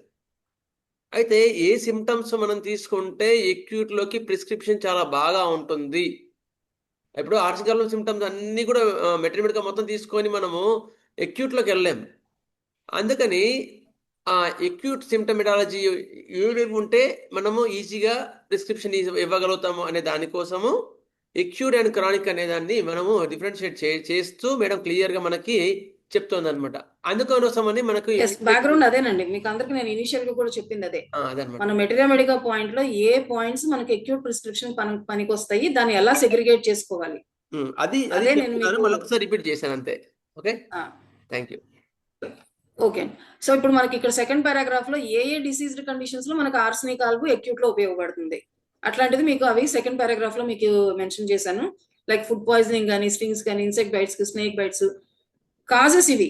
సెప్టిక్ అల్సర్స్ కానీ, గ్యాంగ్రీన్స్ కానీ, సెప్టిక్ ఫీవర్స్ కానీ, ఇట్లాంటి వాటిల్లో మనం అనుకున్న ఈ arsenic poisonous symptoms like restlessness, burning, rapidity of destruction ఇవన్నీ ఉంటే అప్పుడు ఆర్సనిక్ ఆల్బు అక్కడ లైఫ్ సేవింగ్ రండి. ఐ హోప్ అది క్లియర్ గానే ఉంది అనుకుంటున్నాను. సో అలాంటిది ఇంకో డ్రగ్ చూద్దాం, క్యాంఫర్ చూద్దాం. సో ఇక్కడ ఏంటంటే సిమ్టమ్స్ మోడరేట్ నుంచి సివియర్ గా ఉంటాయి టాక్సిసిటీలో, depending upon the quantity of medicine, quantity of drug. మన క్యాంఫర్ ఎఫెక్ట్ ఎలా ఉంటుంది అనేది. సో క్యాంఫర్ ఎఫెక్ట్ ఎలా ఉంటుందంటే లెథార్జీ ఉంటుంది, అటాక్సియా ఉంటుంది, సివియర్ నాసియా ఉంటుంది, వామిటింగ్ ఉంటాయి. ఇవన్నీ ప్రైమరీ సిమ్టమ్స్. అంటే ఒక మన క్యాంఫర్ ని పిల్లలు జనరల్ గా ఏంటంటే క్యాంఫర్ బాల్స్ ని బై మిస్టేక్ తినేయడము, లేకపోతే సంథింగ్ లైక్ సూసైడల్ అటెంప్ట్స్ తోటి ఇట్లాంటివి తినడము చేస్తే ఏమొస్తాయి, ఇమీడియట్ సిమ్టమ్స్ ఏమొస్తాయి అంటే ఇట్లాంటివి వస్తాయి. క్యాంఫర్ లో ఉండే లక్షణం ఏంటంటే క్యాంఫర్ ఒక్కసారి మన బాడీలోకి వెళ్ళగానే టిష్యూస్ లో ఉన్న వాటర్ అంతా కూడాను డిహైడ్రేట్ చేసేస్తుంది, కంప్లీట్ గా డిహైడ్రేట్ చేస్తుంది. కంప్లీట్ గా డిహైడ్రేట్ చేయడం మూలంగా ఏమవుతుందంటే బ్లడ్ లో ఉన్న వాటర్ కూడా తగ్గిపోతుంది మనం క్యాంఫర్ తీసుకుంటే. క్యాంఫర్ టెండెన్సీ మీరు చూస్తే లైక్ మనం క్యాంఫర్ ఎక్కడ లోకల్ గా అప్లై చేసాం అనుకోండి స్కిన్ మీద కానీ, అంటే క్యాంఫర్ అంటే నథింగ్ బట్ మన టైగర్ బామ్స్ ఇట్లాంటి బామ్స్ ఉంటాయి కదా, ఈ పెయిన్ బామ్స్ ఉంటాయి, వీటన్నిటిలోనూ క్యాంఫర్ ఉంటుంది. సో అప్లై చేసిన చోట మీరు చూస్తే ఆ స్కిన్ ఒక రకమైన మంట, ఒక రకమైన కోల్డ్నెస్ రెండు సైమల్టేనియస్ గా ఉంటే దాంతోపాటు ఆ ఏరియా అంతా కూడా డ్రైగా అయిపోతుంది. ఇదే లార్జ్ స్కేల్లో జరుగుతుంది. క్యాంఫర్ మనం ఓరల్ గా తీసుకుంటే మనం స్కిన్ మీద అప్లై చేస్తే ఏదైతే మనకి లోకల్ గా స్కిన్ మీద తెలుస్తుందో సేమ్ టైపు మనకు లార్జ్ స్కేల్లో ఇంటర్నల్ గా స్వాలో చేస్తే దాని తాలూకు ఎఫెక్ట్ బాడీ మీద, ఓవరాల్ బాడీ మీద అదే విధంగా ఉంటుంది. సో మనం క్యాంఫర్ తీసుకున్న తర్వాత మనం ఇప్పుడు టైగర్ బామ్ కానీ ఇది అప్లై చేస్తే మనం 2-3 రోజుల తర్వాత దీని ఎఫెక్ట్ ఉంటుందా? కాదు కదా. అప్లై చేస్తే ఇమీడియట్ గా నెక్స్ట్ సెకండ్ లోనే దాని ఎఫెక్ట్ మన స్కిన్ మీద తెలుస్తుంది. సో ఇప్పుడు మీరు చైనా, ఆర్సనిక్ ఆల్బు, క్యాంఫర్ 3 తీసుకున్నాం. చైనాకైతే టైము 2 రోజుల నుంచి 3 రోజుల వరకు టైం తీసుకుంది దాని సివియారిటీ మనకు చూపించడానికి. ఆర్సనిక్ ఆల్బు అయితే 1 గంట నుంచి 2 గంటల నుంచి 24 అవర్స్ టైం తీసుకుంది దాని సివియారిటీ మన మీద చూపించడానికి. క్యాంఫర్కి వచ్చేసరికి నెక్స్ట్ మినిటే. అంటే క్యాంఫర్ ర్యాపిడిటీ ఎట్లా ఉంటుందంటే క్యాంఫర్ అవసరమైన కేసులో ర్యాపిడిటీ ఎలా ఉంటుందంటే ఈ నిమిషంలో మనం క్యాంఫర్ పేషెంట్ చూస్తే ఇమీడియట్ మినిట్ లో మనం క్యాంఫర్ వేస్తేనే బతుకుతాడు, లేకపోతే బతకడు అన్నట్టు అయిపోతుంది పరిస్థితి. సిచ్యువేషన్ మనకు చూస్తే అర్థమైపోతుంది ఆ సివియారిటీ, ఆ స్పీడ్, ఆ డెప్త్ ఇదంతా మనకి ఆ స్నాప్ షాట్ గా అర్థమైపోవాలి. సో అది అర్థం అవ్వాలి అంటే మనకి క్యాంఫర్ స్టేట్ ఎట్లా ఉండాలో మనకు తెలియాలి. సో ఇది క్యాంఫర్ స్టేట్. సో జనరల్ గా ఓవరాల్ గా క్యాంఫర్ స్టేట్ చూస్తే అగైన్ కన్ఫ్యూజన్ ఉంటుంది, ఇరిటబిలిటీ ఉంటుంది, న్యూరోమస్కులర్ హైపర్ యాక్టివిటీ ఉంటుంది. న్యూరోమస్కులర్ హైపర్ యాక్టివిటీ అంటే అది పెద్ద టర్మ్ కింద ఆలోచించకండి. ఏం లేదు, ఒక నర్వ్ నుంచి మసిల్ కి వచ్చే ఇన్పుట్స్ ఎక్కువైపోయి ఆ మసిల్ ఏమవుతుందంటే కంటిన్యూస్ గా ఒక టెన్షన్ స్టేట్ లోకి వెళ్ళిపోతుంది అనమాట. అంటే రిజిడిటీ వచ్చేస్తుంది. ఏ మసిల్ అయితే ఎఫెక్ట్ అవుతుందో ఆ మసిల్ రిజిడిటీ వస్తుంది. సో ఇది మనం ఎంటైర్ బాడీ గురించి మాట్లాడుకున్నాం అంటే ఇక్కడ ఏంటంటే పేషెంట్ కి బాడీ అంతా కూడా రిజిడ్ గా ఉంటుంది. కన్ఫ్యూజన్ స్టేట్ లో ఉంటాడు పేషెంట్. బాడీ అంతా కూడా డ్రైగా ఉంటుంది, కోల్డ్ గా ఉంటుంది ఎక్స్టర్నల్ గా మనకి టచ్ చేయడానికి. బట్ పేషెంట్ బర్నింగ్ ఫీల్ అవుతాడు. So this is the beauty of the camphor. Camphor ఉన్న చోట కోల్డ్నెస్ అండ్ బర్నింగ్ సెన్సేషన్ రెండు సైమల్టేనియస్ గా ఉంటాయి. సో ఇలాంటి కోల్డ్ బ్లూయిష్ సర్ఫేస్ ఉంటుంది, ఐసీ కోల్డ్నెస్ ఉంటుంది. ఇంటర్నల్ గా పేషెంట్ ఇంటాలరబుల్ హీట్ ఫేస్ చేస్తూ ఉంటాడు. నెక్స్ట్ క్రాంపింగ్ ఉంటుంది, రిజిడిటీ ఉంటుంది. Almost and emptying effect on fluids. Emptying effect on fluids అంటే ఇదే, మొత్తం ఎవాపరేట్ చేసేస్తుంది. బాడీలో ఉన్న ఆ క్యాంఫర్ కున్న వొలటైల్ టెండెన్సీ మూలంగా బాడీలో ఉన్న ఫ్లూయిడ్స్ అంతా కూడా ఎవాపరేట్ చేసేస్తుంది. ఆ ఎవాపరేషన్ చేయటం మూలంగా డ్రైనెస్ ఆఫ్ మ్యూకస్ మెంబ్రెయిన్స్ ఉంటాయి. Next circulatory collapse. ఎందుకంటే ఎప్పుడైతే బాడీలోంచి ఎక్కువ ఫ్లూయిడ్ ఎవాపరేట్ అయిపోతుందో అగైన్ సర్క్యులేటరీ కొలాప్స్ లోకి వెళ్తాడు. చూడండి, అన్ని సిమిలర్ గానే ఉన్నాయి, మనకి దగ్గరగానే కనబడుతున్నాయి. కానీ జాగ్రత్తగా సెగ్రిగేట్ చేస్తే ఈ క్యాంఫర్ స్టేట్ ఏంటి, ఆర్సెనిక్ స్టేట్ ఏంటి, చైనా స్టేట్ ఏంటి అనేది మనం ఈజీగా ఐడెంటిఫై చేయొచ్చు. సో ఇక్కడ ఈ క్యాంఫర్ లో ఏంటంటే ఫ్లూయిడ్ ఎవాపరేషన్ అయిపోతుంది. చైనాలో blood loss, urine loss, blood loss, fluid body నుంచి డ్రైన్ అవుట్ అవుతుంది. ఆర్సెనికాల్లోకి వచ్చేసరికి అది ఏమవుతుందంటే డెస్ట్రాయ్ చేస్తుంది. సో ఈ అండర్లయింగ్ పెథాలజీని మనం గ్రాడ్యువల్ గా ఒకటి సెగ్రిగేట్ చేసి కరెక్ట్ గా అర్థం చేసుకుంటే ఎక్కడ ఏ డ్రగ్ ఉపయోగపడుతుంది అనేది మనకి ఈజీగా ఐడెంటిఫై చేస్తాం అనమాట. సో క్యాంఫర్ లో ఈ వొలటైల్నెస్ మూలంగా ఎప్పుడైతే బాడీ ఫ్లూయిడ్స్ ఎవాపరేట్ అయిపోతాయో వీడికి వచ్చే సెక్రిషన్స్ అన్ని కూడా చాలా స్కాంటింగ్ ఉంటాయి. వీడికి వామిటింగ్ అయింది అనుకోండి, ఆర్సెనికాల్కో చైనాకో అయినట్టు పెద్ద వామిటింగ్స్, ఎక్కువ క్వాంటిటీలో వామిటింగ్స్ అవ్వవు. అయ్యేది చాలా తక్కువ క్వాంటిటీ ఆఫ్ ఫ్లూయిడ్ బయటకు వస్తుంది. కానీ ఆ తక్కువ క్వాంటిటీ ఆఫ్ ఫ్లూయిడ్ బయటకు వచ్చినా కూడా ఈ పేషెంట్ కొలాప్స్డ్ స్టేట్ లోకి వెళ్ళిపోతాడు. ఇప్పుడు బాడీలోంచి పెద్ద ఫ్లూయిడ్ లాస్ అయితే కొలాప్స్డ్ అవడం అనేది మనకు అందరికీ తెలిసిన విషయం. కానీ తక్కువ quantity of fluid with collapsed state, అది క్యాంఫర్ యొక్క హాల్ మార్క్ అనమాట. సో ఇది క్యాంఫర్ వాడిని చూస్తే ఎలా ఉంటుందంటే సడన్ ప్రోస్ట్రేషన్, స్పాజమ్, రిలాక్సేషన్, కొలాప్స్. ఇవి మనకి క్యాంఫర్ లో. స్పాజమ్, రిలాక్సేషన్ అంటే ఈ కన్వల్షన్స్ అంటే ఫిట్స్ కి 2 phases. అది shock response. Next sudden stimulation then depression. Nervous system లోకి వచ్చేసరికి వాస్కులర్ సిస్టమ్ లో constriction and collapse, mucus membrane లో dryness and coldness with burning sensation, GI లో వైలెంట్ ఇరిటేషన్. సో ఇవన్నీ మనం ఒక సిస్టమిక్ గా క్యాంఫర్ లో కనపడే లక్షణాలు. మనం మెట్రోమెడికల్ పాయింట్ ఆఫ్ వ్యూలో చూస్తే sudden loss of energy, sudden collapse, withdrawal, emptying, drying up, inhibition of other forces. అంటే వేరే డ్రగ్స్ ని ఏదైనా కూడా క్యాంఫర్ యాంటీడోట్ చేస్తుందని మనందరికీ తెలుసు. నెక్స్ట్ ఇంటర్నల్ హీట్ ఉండి ఎక్స్టర్నల్ కోల్డ్నెస్ ఉంటుంది. రిజిడిటీ అండ్ సడన్ లింపింగ్నెస్ అనేది క్యాంఫర్ లో మెట్రోమెడికల్ పాయింట్స్. సో ఈ రెండింటిని మనం సైడ్ బై సైడ్ చూస్తే ఏ అక్యూట్ కండిషన్ లో మనకు క్యాంఫర్ ఉపయోగపడుతుంది అనేది మనం ఈజీగా, ఇట్ మే బి వామిటింగ్స్ అవ్వచ్చు, ఇట్ మే బి డయేరియా కావచ్చు, లేకపోతే ఈవెన్ సన్ స్ట్రోక్ లాంటి కండిషన్స్ లో కూడా కావచ్చు. బ్యాక్గ్రౌండ్ లో ఇవే ఉంటాయి, ఎక్కడ చూసిన డిసీజ్ కండిషన్స్ ఇవే ఉంటాయి. కానీ సిమ్టమెటాలజీ మాత్రం చైనాకు ఒక రకంగా చూసాం, ఆర్సెనికాల్కి ఒక రకంగా చూసాం, క్యాంఫర్కి ఒక రకంగా చూసాం. Right. So next coming to the other drug, that is కార్బోవేజ్. So కార్బోవేజ్ లో కూడా కొలాప్స్డ్ స్టేట్ ఉంటుంది, కోల్డ్నెస్ ఉంటుంది, నియర్ టు డెత్ స్టేట్ ఉంటుంది. కార్బోవేజ్ లో ఏం జరుగుతుంది అంటే కార్బన్ యాక్చువల్ కార్బోవేజ్ వెజిటబుల్ చార్కోల్ అంత లీతల్ కాదు. But when it is mixed with some other substances, దాని నుంచి కార్బన్ మోనాక్సైడ్ రిలీజ్ అయ్యి ఆ కార్బన్ మోనాక్సైడ్ అనేది బాడీకి బాగా లీతలు. అదేం చేస్తుందంటే ముందు మన ఆర్బీసీ దీనిలో ఉన్న ఆక్సిజన్ క్యారియింగ్ కెపాసిటీని ఆపేస్తుంది. సో ఆక్సిజన్ క్యారియింగ్ కెపాసిటీని ఎప్పుడైతే ఈ కార్బన్ మోనాక్సైడ్ ఆపేస్తుందో ఇమీడియట్ గా బాడీ ఏమవుతుందంటే, పేషెంట్ బ్రీతింగ్ తీసుకుంటున్నాడు కానీ ఆక్సిజన్ సరిపోదు, అప్పుడు బ్రెయిన్ కి ఆక్సిజన్ సప్లై తగ్గిపోతుంది. ఎప్పుడైతే బ్రెయిన్ కి ఆక్సిజన్ సప్లై తగ్గిపోతుందో బ్రెయిన్ ఏమంటుందంటే ఇంకా ఎక్కువ ఫంక్షన్ చేయని చెప్పి మన లంగ్స్ కి ఇన్పుట్స్ ఇస్తూ ఉంటుంది. సో ఆ లంగ్స్ ఏం చేస్తే ఇంకా ఎక్కువ పనిచేస్తూ ఉంటాయి. అప్పుడు ఏమవుతుంది, పేషెంట్ గ్యాస్ చేస్తూ ఉంటాడు, ఆక్సిజన్ ఇంకా గాలి సరిపోవట్లేదు. సో మన కార్బోవేజ్ లో ఏంటి, ఫ్యానింగ్ అంటారు. ఫ్యాన్ స్పీడ్ గా పెట్టుకోవాలి కార్బోహైడ్రేట్ కి, లేకపోతే గాలి అందదు అని చెప్తారు. సో ఎందుకు అంటే కారణం ఏంటంటే ఈ కార్బన్ మోనాక్సైడ్ ఏదైతే ఉంటుందో అది ఆ oxygen carrying capacity, red blood cell లో ఆక్సిజన్ క్యారింగ్ కెపాసిటీని తగ్గించేస్తుంది. ఎప్పుడైతే ఆక్సిజన్ క్యారింగ్ కెపాసిటీ తగ్గిందో బాడీ టిష్యూస్ అన్నిటికీ ఆక్సిజన్ సఫిషియెంట్ గా ఉండదు. ఆక్సిజన్ సఫిషియెంట్ గా లేకపోతే దాని తాలూకు లక్షణాలు ఏవైతే ఉంటాయో అవే మన కార్బోహైడ్రేట్ లక్షణాలు. ఓకే, సో దీనిలో ఏమవుతుంది, స్టాగ్నేషన్, ప్యూట్రిడిటీ, డికంపోజిషన్. ఇప్పుడు మనకి ఇంటెస్టైన్ ప్రాపర్ గా ఫంక్షన్ చేయాలనుకోండి, కంటిన్యూస్ గా ఇంటెస్టైన్ యాక్టివ్ గా మూవ్ అయితే ఫంక్షనింగ్ బాగుంటుంది. అదే ఇంటెస్టైన్ యాక్టివ్ గా మూవ్ అవ్వలేదు అనుకోండి, మనం తీసుకున్న ఫుడ్ మెటీరియల్ స్టాగ్నేట్ అయిపోతుంది. అందులో కొంత టైం తర్వాత ఏమవుతుంది, స్టాగ్నేట్ అయిన ఫుడ్ మెటీరియల్ ప్రాపర్ గా డైజెస్ట్ అయ్యి అది మనకి బ్లడ్ లో కలిసి మిగతా అది వేస్ట్ మెటీరియల్ బయటకి పోకపోతే ఏమవుతుంది, అదంతా లోపల ప్యూట్రిడ్ అయిపోతుంది. ఆ ప్యూట్రిడ్ అయిపోవటం మూలంగా అంటే మొత్తం పాడైపోతుంది. ఆ పాడైపోవటం మూలంగా ఏమవుతుంది, లోపల గ్యాసెస్ తయారవుతుంటాయి. ఇదే కార్బోహైడ్రేట్ వాడు మనకు చెప్పే డిస్టెన్షన్ ఆఫ్ అబ్డామెన్. వాడు ఎక్కడెక్కడ స్టాగ్నేషన్ చెప్తాడు, డిస్టెన్షన్ చెప్తాడు, ప్రాపర్ బౌల్ మూవ్మెంట్ లేదంటాడు. వీడి బ్రెయిన్ కూడా స్టాగ్నేటెడ్ గా ఉంటుంది. అంటే క్విక్ గా షార్ప్ గా పనిచేయదు బ్రెయిన్, చాలా స్లోగా డల్ గా అలా ఉంటుంది. సో ఇవన్నీ మనకి కార్బోహైడ్రేట్ సిమ్టమ్స్. ఈ కార్బోహైడ్రేట్ సిమ్టమ్స్ కి మరి క్యాంఫర్, కార్బోహైడ్రేట్ రెండు దగ్గర దగ్గరగానే కనబడుతున్నాయి కదా. ఎలా దీన్ని ఐడెంటిఫై చేయటం? కార్బోహైడ్రేట్ లో వచ్చేసరికి మన కండిషన్స్ అన్ని కూడా ఈ డికంపోజిషన్, లేకపోతే ల్యాక్ ఆఫ్ ఆక్సిజనేషన్, ఆ ఫ్యానింగ్, ఇవన్నీ ఉంటాయి. క్యాంఫర్ లోకి వచ్చేసరికి burning sensation with coldness, sudden. Carbohydrate ఏమో స్లో.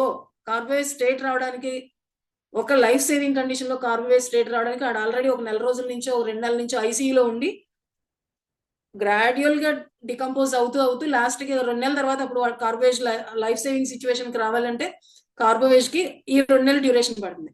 క్యాంఫర్ కి 2 నిమిషాలు పడుతుంది. మనం ఆ బ్యాక్గ్రౌండ్ చాలా జాగ్రత్తగా డిస్క్రిమినేట్ చేసుకోవాలి. So this is about carbohydrate. So మన క్లియర్ కట్ అండర్స్టాండింగ్ కోసం అని చెప్పి మీకు ఒక ఇది పెట్టాను ఇక్కడ. సడన్ వైలెంట్ కొలాప్స్ క్యాంఫర్ లో అయితే, కార్బోహైడ్రేట్ లోకి వచ్చేసరికి స్లో అండ్ వీనస్ కొలాప్స్. ఇక్కడ వాంట్ ఆఫ్ ఆక్సిజన్ ఉంటుంది. క్యాంఫర్ వాడికి నువ్వు ఆక్సిజన్ ఇచ్చినా ఏమిచ్చినా షట్ డౌన్ అంతే, స్విచ్ ఆఫ్. ఇలా మన లైట్ ఆఫ్ చేస్తే, స్విచ్ ఆఫ్ చేస్తే ఎంత ఫాస్ట్ గా లైట్ ఆఫ్ అయిపోతుందో వీడు అంత ఫాస్ట్ గా కొలాప్స్ అయిపోతాడు. సో ఆ డిస్క్రిమినేషన్ మనం చాలా జాగ్రత్తగా చూసుకోవాలి. Next icy cold externally but burning internally. Cold but wants to be fanned, carbohydrate. Camphor లోకి వచ్చేసరికి షాలో బ్రీతింగ్ ఉంటుంది, ఎయిర్ హంగర్ ఉండదు, షాక్ లైక్ సిమ్టమ్స్ ఉంటాయి వీడికి. ఈ నిమిషంలో వీడు బాగానే ఉన్నాడు కదా, 2వ నిమిషంలో వీడు ఎలా ఎందుకు అయిపోయాడు, ఇలా అనిపిస్తుంది మనకు పేషెంట్ చూస్తే క్యాంఫర్ వాడిని. కార్బోహైడ్రేట్ వాడికి అయితే వాడు సఫర్ అయ్యి అయ్యి అయ్యి అయ్యి ఒక స్టేజ్ లోకి వచ్చేసరికి ఇంకా లాబర్డ్ రెస్పిరేషన్, ఎయిర్ హంగర్. సో ఇది ఆ ఎయిర్ హంగర్ అనమాట. ఎంత గాలి ఉన్నా, ఎంత ఫ్యాన్ ఉన్నా సరే వాడు మాక్సిమం ఎయిర్ లోపలికి తీసుకోవాలని ట్రై చేస్తుంటాడు. సో ఇది carbohydrate. So nervous shock, spasm, collapse state, ఇవన్నీ కూడా మనకి అంటే క్యాంఫర్ ఒక రకంగా చెప్పాలంటే ఒక కైండ్ ఆఫ్ వాసోవాగల్ షాక్ అంటారు. అది మీకు నిదానంగా ఒకసారి ట్రై చేసి చూడండి. వాసోవాగల్ షాక్ అంటే ఎలా ఉంటుంది ఏంటి అనేది ఒకసారి ట్రై చేసి ఒకసారి మీరు నెట్ లో కొట్టి చూస్తే మీకు దాని వాసోవాగల్ షాక్ సిమ్టమ్స్ ఎట్లా ఉంటాయి అనేది మీకు ఈజీగా అర్థమైపోతుంది. దాని నుంచి మనకి కార్బోహైడ్రేట్ ఎలా డిఫరెన్షియేట్ అవుతుందంటే, ఈ కార్బోహైడ్రేట్ స్టేట్ అనేది చాలా స్లోగా జరుగుతుంది.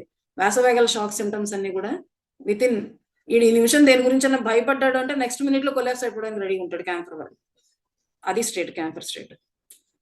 సో సిమిలర్ డ్రగ్స్ కొన్ని సెగ్రిగేట్ చేసి ఇచ్చాను ఇక్కడ మీకు. చైనా అండ్ వెరట్రమాల్బమ్ రెండిట్లోనూ ఫ్లూయిడ్ లాస్ ఎక్కువ ఉంటుంది, ఎక్సెస్ ఉంటుంది. కానీ చైనాని వెరట్రమాల్బమ్ నుంచి ఎట్లా సెగ్రిగేట్ చేయాలంటే, వీడి వెరట్రమాల్బమ్ లోకి వచ్చేసరికి collapseness, coldness, weak pulse, icy sweat, ఇవన్నీ కూడాను ఇవి కూడా చాలా ఫాస్ట్ గా జరుగుతాయి.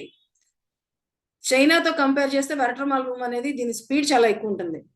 వీడికి ఎలా జరుగుతుందంటే, వీడి గ్యాస్ట్రో అంటే సింపుల్ గా మోషన్స్, డయేరియా, వామిటింగ్స్ ఇట్లాంటివి అయితే ఒకేసారి డయేరియా, ఒకేసారి at a time motion, vomiting రెండు ఒకేసారి అయిపోయినాయండి అని పేషెంట్స్ కొంతమంది చెప్తుంటారు. మనం రికార్డ్ మన మెమరీలో ఒకసారి బయటికి తీస్తే పేషెంట్స్ కొంతమంది పెద్ద మోషన్ అయిపోయింది, అప్పుడే సేమ్ టైం వామిటింగ్ అయిపోయిందండి, వెంటనే వెళ్ళిపోండి వెరట్రమాల్బమ్కి, ఇంకేం ఆలోచించద్దు అక్కడ.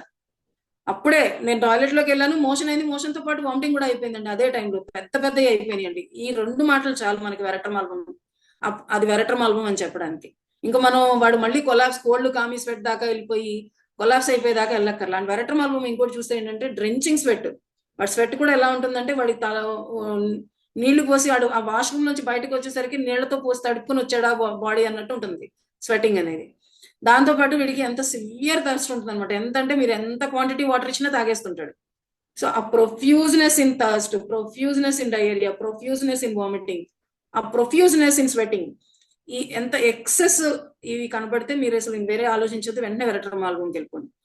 ఇంత state with in no time, అంటే within half an hour, within 1 hour ఈ స్టేట్ లోకి వెళ్ళిపోతాడు వెరట్రమాల్గం. మీకు చైనాకి అలా కాదు, ఒక రోజు పడుతుంది వీడు ఈ స్టేట్ లోకి రావడానికి. సో ఆ ర్యాపిడిటీ అనేది, ఆ ప్రొఫ్యూజ్నెస్ అనేది చైనా నుంచి వెరట్రమాల్గం ని డిఫరెన్షియేట్ చేసేయచ్చు. మీకు నేను ఇది పవర్ పాయింట్ షేర్ చేస్తానండి, వర్రీ అవ్వద్దు. ఒకసారి చూసుకుంటే మనం డిస్కస్ చేసుకున్న పాయింట్స్ నెక్స్ట్ ఈ పవర్ పాయింట్ చెక్ చేస్తే మనకి ఈజీగానే ఐడెంటిఫికేషన్కి వచ్చేస్తాయి. సో సమరీగా చూస్తే మనకి ఏంటంటే cold, sweaty, collapse, prostration with restlessness వెరట్రమాల్గమ్. చైనాకి వచ్చేసరికి gradual loss of vital fluids, debility, anaemia, bloating, hypersensitivity ఇవన్నీ కూడా చైనాలో ఉంటాయి. సో నెక్స్ట్ ఏంటంటే మనకి మళ్ళీ అంటే నేను కొన్ని డిసీజ్ వైజ్ గా తీసుకున్నాను. I don't know whether it is useful to you or not. అంటే దగ్గర రెమెడీస్ మనం సెగ్రిగేట్ చేస్తే ఈజీ అవుతుంది, మనకు కూడా కన్ఫ్యూజన్ లేకుండా ఉంటుంది అనే ఉద్దేశంతో నేను ఇలా చేయాల్సి వచ్చింది. సో కొన్ని సెప్టిక్ ఫీవర్స్ కండిషన్స్ లో మనకి పర్టికులర్ గా బ్యాప్టిషియా, ఆర్నికా, పైరోజన్ ఈ మూడు దగ్గరగా కనబడతాయి. డాక్టర్ గారు సార్ మీరు చెప్పిన టాపిక్స్ చాలా బాగున్నాయి, చాలా సూపర్ ఉన్నాయి. యాక్చువల్గా మీరు ఒకవేళ అంటే కొంచెం నిదానంగా తీసుకుంటా అన్నా కూడా నెక్స్ట్ సెషన్ కూడా తీసుకోవచ్చు. ఎందుకంటే చాలా మోస్ట్ యూస్ఫుల్ డిఫరెన్షియేషన్ చెప్తున్నారు మీరు. అది ఈవెన్ మాకు కూడా రాలేదు ఎప్పుడు ఇంతవరకు కూడా ఇంత ఈజీగా డిఫరెన్షియేట్ చేయొచ్చు అన్నట్టుగా. అందుకని కొంచెం నిదానంగా తీసుకోండి, కావాలంటే కొంచెం నెక్స్ట్ క్లాస్ కూడా మీరు తీసుకోండి. స్పీడ్ అవుతుందంటారా? కొంచెం, ఎందుకంటే వాళ్ళ బ్రెయిన్ అంత తక్కువ క్యాచ్ కావాలి కదా. సరే అండి, స్లో చేయడానికి ట్రై చేస్తాను. ఏం సార్ అంతే బేసిక్ గానే ఆర్చెటం నైట్రకం పేస్ ఇది. మేడం ఎక్సలెంట్ గా చెప్తున్నారు మేడం. ఎందుకంటే మాకు యాక్చువల్ గా ప్రాక్టికల్ గా అక్యూట్, క్రానిక్ ఈ రెండింటి మీద ఎప్పుడు కన్ఫ్యూజ్ ఉంటుంది. అంటే ఈ డ్రగ్ ఇక్కడ ఎలా మొన్న మా పిన్ని గారి కంటే మా బాబాయ్ వాళ్ళ మిసెస్ కూడా షుగర్ లెవెల్స్ డౌన్ అయిపోయి చెమట పట్టిపోయింది, 30 పడిపోయింది. ఇక్కడ నేను ఫోన్ చేస్తే చైనా 200 ఏమన్నాను, ఇక్కడ నుంచి నెల్లూరు వెళ్ళే లోపల ఆవిడ మామూలుగా ఐసీలోంచి మామూలు నార్మల్కి వచ్చేసారు. అంటే మీరు చెప్తుంటే ఆ కేసు ఇంత అద్భుతం అని అనిపిస్తుంటుంది. అందుకని మేడం దయచేసి సార్ చెప్పింది చేయండి ప్లీజ్. సరే సార్, అంటే నాకు ఇచ్చిన టైంలో నేను మాక్సిమం కవర్ చేద్దామని ట్రై చేస్తున్నాను అంతేనండి. అందులో అంతమించేం లేదు. బేసిక్ గా కొంచెం స్పేస్ కూడా స్పీడ్ అయినది, అంటే స్లో టైప్ కాదు నేను, అందుకనే కొంచెం ఇబ్బంది పడుతున్నాను. మేము నా పేస్ ని నేను సెట్ చేస్తాను, ట్రై చేస్తానండి. ఓకే డాక్టర్ గారు, ఒకవేళ చెప్పండి. ఇప్పుడు దీని తర్వాత ఇంకో టాపిక్ కూడా ఉందా? సెప్టిక్ ఫీవర్స్ ఒకటేనా? స్లైడ్స్ ఇంకా ఎన్ని ఉన్నాయి? ఉందండి, ఉంది. మీకు టైం అయిపోతే క్లోజ్ చేసేద్దాం. డాక్టర్ గారు, ఇంతకుముందు టాపిక్ ఒక్కసారి రీక్యాప్ చేస్తానంటే చేయండి, ఇది మళ్ళీ తీసుకుందాం, ఎట్లయినా సరే మీ ఇష్టం, యాజ్ పర్ యువర్ కన్వీనియన్స్.